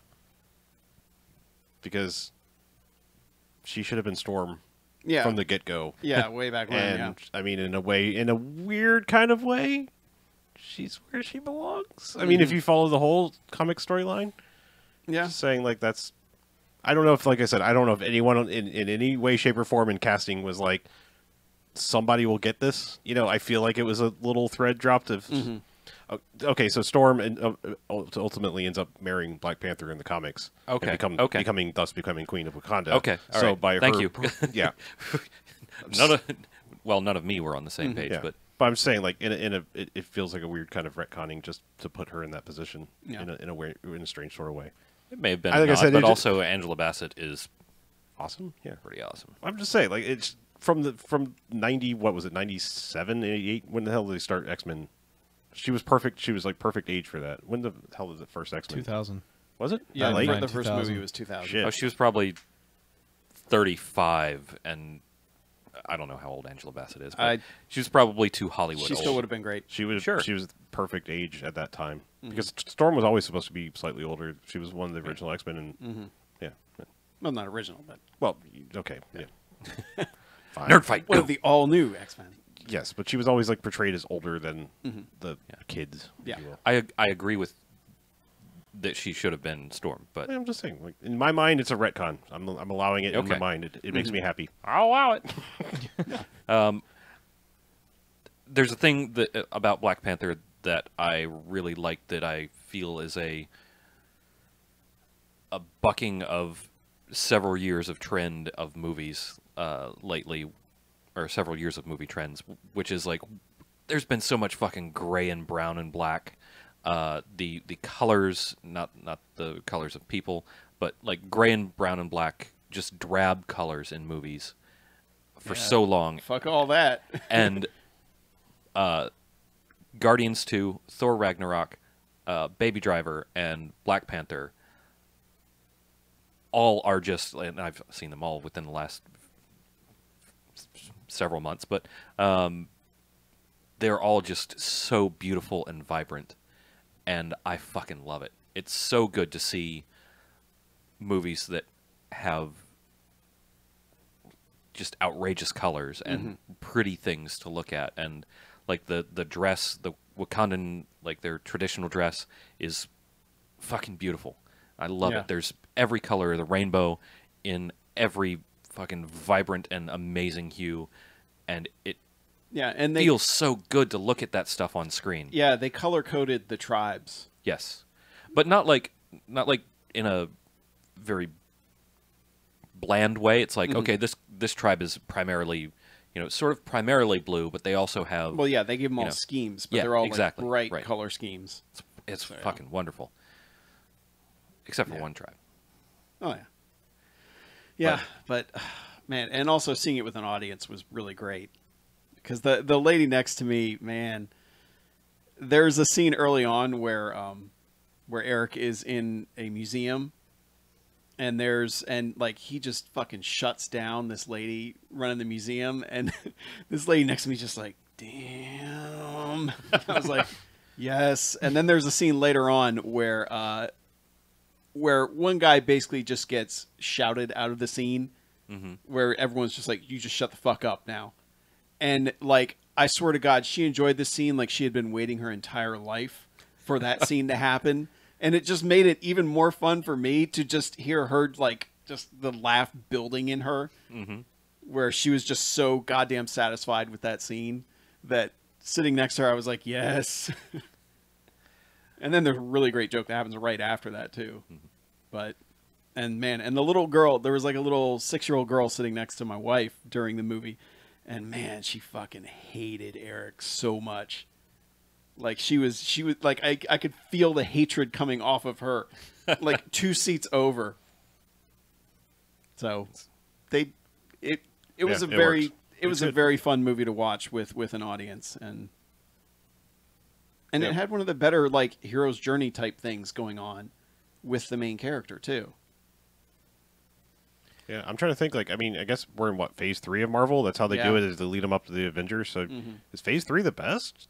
Like, by and large, it's been fucking solid here for a while. Yeah, I mean, I don't know. Let me look and I'm see. trying to think of one that's really been a disappointment. And like, I rewatched Civil War before watching this, and that movie's pretty great too. I mean, it's better than I remember it being. Yeah. And man, it helps that the first 20 minutes is like Captain America just kicking dudes in the chest and them flying 20 feet away. And I was just like, yeah, just keep giving me more Cap kicking people in the chest because I'm all about I mean, it. I'm not saying it necessarily has the best movies individually, because I mean, Just don't get me wrong, averaged. I've loved all 3 Captain America movies, but First Avenger to me, period piece is great. You know, like, and, Yeah. I mean, I'm not trading away the other 2 and saying they're inferior. I just like that one, being the only one set in that time period is awesome. But Yeah. I don't know. I mean, what's So yeah, the last one that really feels like it missed the mark was Ultron, and well, that was more. that would be the end of phase 2 if they lead up. I mean, you got Doctor Strange as Ant-Man phase 3. Yeah. Yeah, further? Ant-Man Nope. and No? Doctor Strange. Really? Phase 3 is Civil War, Doctor Strange, Guardians 2, Spider-Man: Homecoming, Thor: Ragnarok, and Black Panther. So that's pretty fucking solid lineup. Yeah. I'd say. I'd say Doctor Strange is the weakest of those, but it's But I not still really- bad. Still really good. Yeah. Yeah. So. Yeah, there was no Thor 2 in this phase. Or Iron Man 2 from the first one. Yeah, there was no movie where you just go. Well, and a lot of people don't like Thor 1 or Incredible Hulk. Right. I like them both, but Yeah. Well, that's the thing. Like Marvel really hasn't had a true just man. Yeah. That was fucking shit. well, like, phase 2 movie. people would argue that, but yes. Well, yeah, I mean Thor. Well, that's the thing too. Is there are so many people that are not on board anyway. They're just like they're gonna fucking hate it because they think it's the death of movies and they think they're all formulaic. And I would be curious to hear what those people think of Black Panther, because I mean it has a lot of really smart filmmaking in it, and it has a lot of really crowd pleasing filmmaking in it as well. And I mean, it does not feel like a Marvel movie, and the Yeah. only real thing that really feels like a tie-in is the scene that's after all the credits. right. But I mean, like, it's funny because I was talking, I think, last podcast about the trajectory of like indie filmmakers, like kind of going to a mainstream movie too fast, and I feel like Ryan Coogler did it right. You know, like Fruitvale Station's this small little movie. Creed is like an indie movie sequel to a huge franchise. You know, like it's interesting because I mean Creed almost is of the level of the original Rocky, like filmmaking wise. It's like it's this small intimate thing that spawned a giant franchise that made tons of money, but it's like it went back to these like indie roots. But you know what I mean? It's like it's that mid-level movie that someone needs, and then you know here's giant blockbuster thing. You know, Yeah. like to me it's just like dude did it right, like, and it didn't fail. Like so many people, like their middle step was weird, or you know, when they get the big budget it's like, oh, they blew that. You know, like this guy's kind of killing it. You know, like getting like to the right levels. You know. Yeah. Because I mean, Creed is one of those movies. It's like it's so understated for what is essentially another entry in a huge, giant franchise. Made tons of money in the 80s. You know, like basically launched professional wrestling. I mean, if you don't think of without Rocky 3, wrestling would not be nearly as popular as it is right now. That's true. Yeah. Yeah. Yeah. I mean, if I have a complaint about Black Panther, it's a lot of the CG. A lot of the scenes just look cheapy. There are a few things that I have a little bit of issue with. There are a lot of little things that are really good, though. A lot of small details that are obviously CG because you can't make some of those things in real life, but little tiny things that just look fan-fucking-tastic. But then some of the bigger stuff looks a little rough. Yeah. It's weird. I don't want to go into too much detail about what the bigger stuff is, but Yeah. But I do like that so many characters get moments to be badass. everybody just Yeah. about, yeah. Yeah. And as a lot of people have said, there's basically a Q giving Bond his gadgets scene for Black Panther that's as good as any of the best Q giving Bond his gadget scenes. I honestly don't even care about Q anymore. Sure, he's way cooler than any Q that's ever existed. I'm sorry. Yeah, that's immediately. Yeah. That character's fucking awesome, is all I gotta say. Yeah. Yep. There's so many awesome characters in the movie, so. Anyway. And Chadwick Boseman is 41, and I am can't 6 fucking years. believe that. I'm 6 years younger than him, and I look at and feel twice as old as him. I seriously, I when you put that somewhere, was it Discord? It was today? in the Discord. Yeah. I was just like, I just never looked because I just assumed the dude was like 25 to 30. Dude looks like straight up, right at 30 years old. Yeah. Like, I'm so angry at. Yeah. Yeah, but it's a movie where there's a lot of metaphors that work for what's going on in America right now, and not the way these fucking idiots on Twitter would tell you Right. that are trying to say Black Panther is Trump, which is like, you like. I don't even like. You cannot possibly have seen the movie, because there's no way aside from contemplating being a fucking isolationist, which doesn't work anyway. But you know, like even That's the stupidest thing I've ever heard. Yeah. I mean, seriously, like I don't. It's hard to think of a stupider. Well, except for things that come directly out of his mouth. But you know what I mean. I can't think of a stupider theory, if you will. Yeah. Because I can't explain why it's so stupid without spoiling the whole damn movie. But There's one other thing that I don't think we touched on. The women in this movie have agency. They are powerful. They are unique and interesting characters. I mean, you mentioned Shuri, but they're all like, they don't hang their motivations off the men, which is great. It passes the Bechdel test. passes the Bechdel test easily. Yeah. It's just like fucking. It ticks so many of the boxes that you really like as a decent, conscientious person want a movie to tick. In addition to being fucking good, and you get to watch Black Panther beat the shit out of some things, and yeah, there's a lot of it's there's great. so much good. It's every time I think about it, I like it more. Yeah, it's way up there with the best of the Marvel movies, obviously, and like I said, it's just it kind of almost stands on its own. It almost feels like a disservice to put it in the Marvel universe, aside from being like, all right, cool, now we can see more of all of these awesome characters showing up, and really, I hope not dying in fucking Infinity War. Right. The disappointing part, I think, is that we're going to have to go through like 8 more Marvel movies before we get another Black Panther movie. If we get another one, I hope we do. But trust me.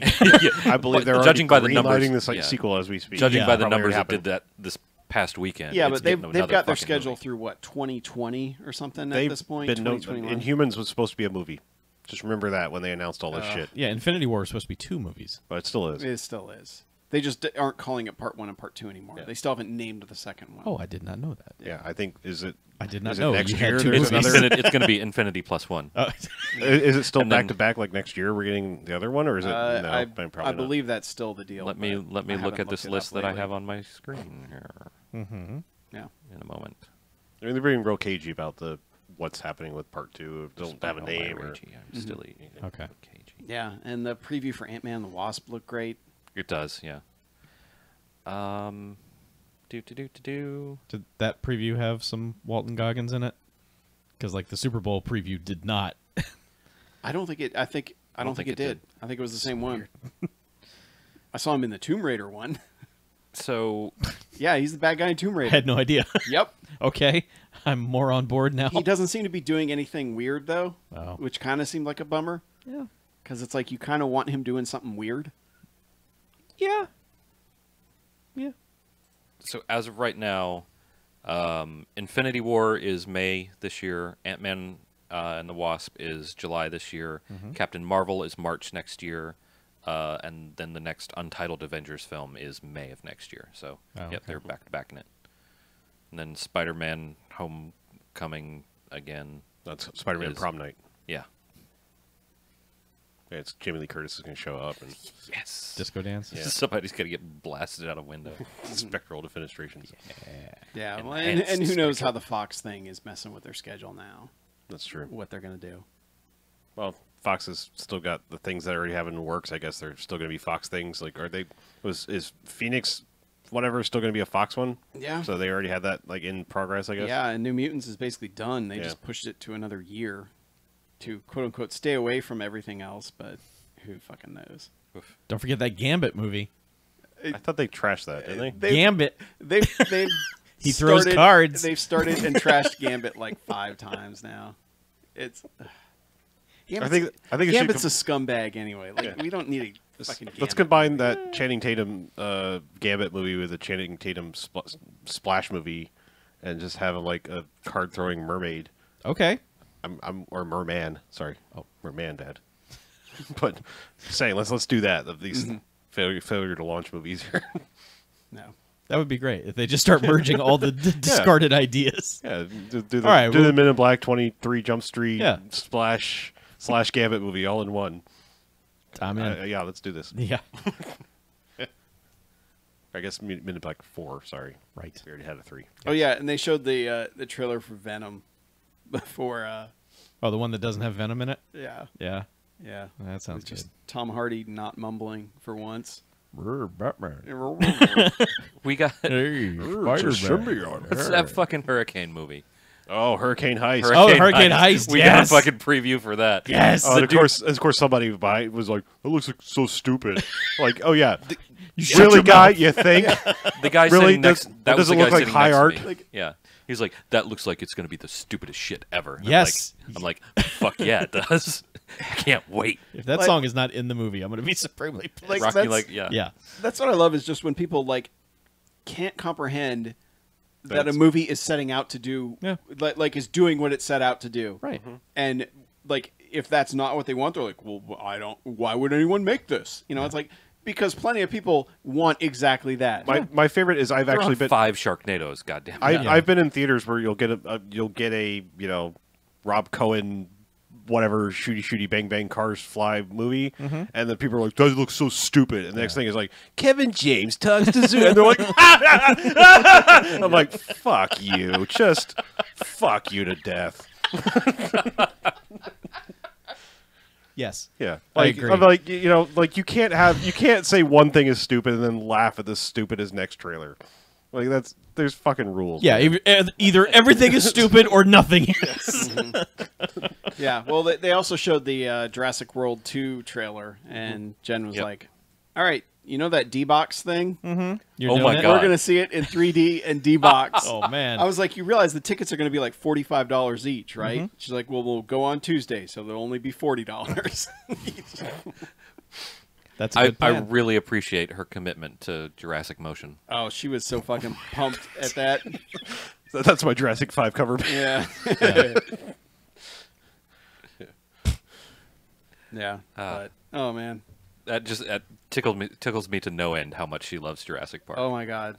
You have no idea. But yeah. Oh shit! Wait, this is Jurassic 5. Like I just thought about that. Yeah. Yeah. Yeah. Yeah, I had to do some math there. Yeah. But at least Not- she not very loved high. Black Panther as well. Good. We saw it in 3D. Don't bother. Which is becoming the norm these days. Just Man, I cannot imagine anything in that movie needing 3D. there's some stuff that looks pretty great. Like the waterfall scenes look really good in 3D. Okay, I can I can see that, and I can also thinking back and also on it. going into the spirit realm stuff Yeah, looked pretty great. But aside from that, thinking back on that waterfall scene, yeah, I can see where there's a lot of layering going on Yeah, there. yeah, a lot. That looked pretty good. So, but in general, like as is becoming the norm, don't bother with 3D. And I don't. Yep. Don't Save- worry, because the studios will stop bothering with it. Save soon, too. yourself the money. We did it. We killed 3D almost. Yep. Good job. Let's hang a banner. Yep. A standard 2-dimensional banner. Yes. on the same plane as everything else. Mission accomplished. 3 dead. Yep. R.I.P. 3D. Or it's just mission accomplished with 3Ds at the end. Yeah, God. I like that. Yeah. Yep. All right. It's time to go. It is. Yeah. It is It late, is. and we're tired. So, gonna run these off real quick. BMF at BMFcast.com, 9105JocksBMF, and Patreon.com/BMFcast. Hit up those things. So email us, call us, send us money. Do not collect Well, calls, when though. you put it that way. Pretend that you're our mom. I mean, if you and- send us money, I guess you could collect calls, even though it's no one's going to answer it. It's just a I mean, straight-to-voicemail. you don't have to send us money to call us, but be like our moms and email us, then call us, and then send us money. Cool. Let's get out of here, shall we? All right. Let's. I'm Harlow. I'm Mackie. I'm BJ, I'm Chuck. and this is BMFcast out. Bye, motherfucker. See you next time, motherfuckers. Bye. Yeah, motherfuckers. Motherfuckers. So does somebody have a bumper recorded, or are we just recycling? We still have one. Okay. Oh, we do? Yeah, that's right. Yeah. Cool. Cool. Let's just shut this down. You have one. I did one last. We Well, both did one last. I'm not week, right? reusing. You don't have to reuse mine ever. That was a one-timer, and I fucked it up. Yeah. I fucked it up. Yeah. Well, it's already out there, so I'm going to spoil it for the live stream, folks. How I fucked up even going back and re-recording it. After I came up with that, I realized that I should have said, go over to patreon.com/BMFcast and Valhalla at your boys. Yeah. Oh, I'm mad. Oh, man. That's how I laugh when I'm mad. I am angry. I am so angry right now. Oh, that Kevin James. That Kevin James. That scamp. Kevin James. That rascal. Doing that That stuff. rapscallion. I want to shut down without updating. You fuck. Shutting down without updating. You fuck. Fuck. You fuck. Sleep. Good night, everyone. This laptop fucks.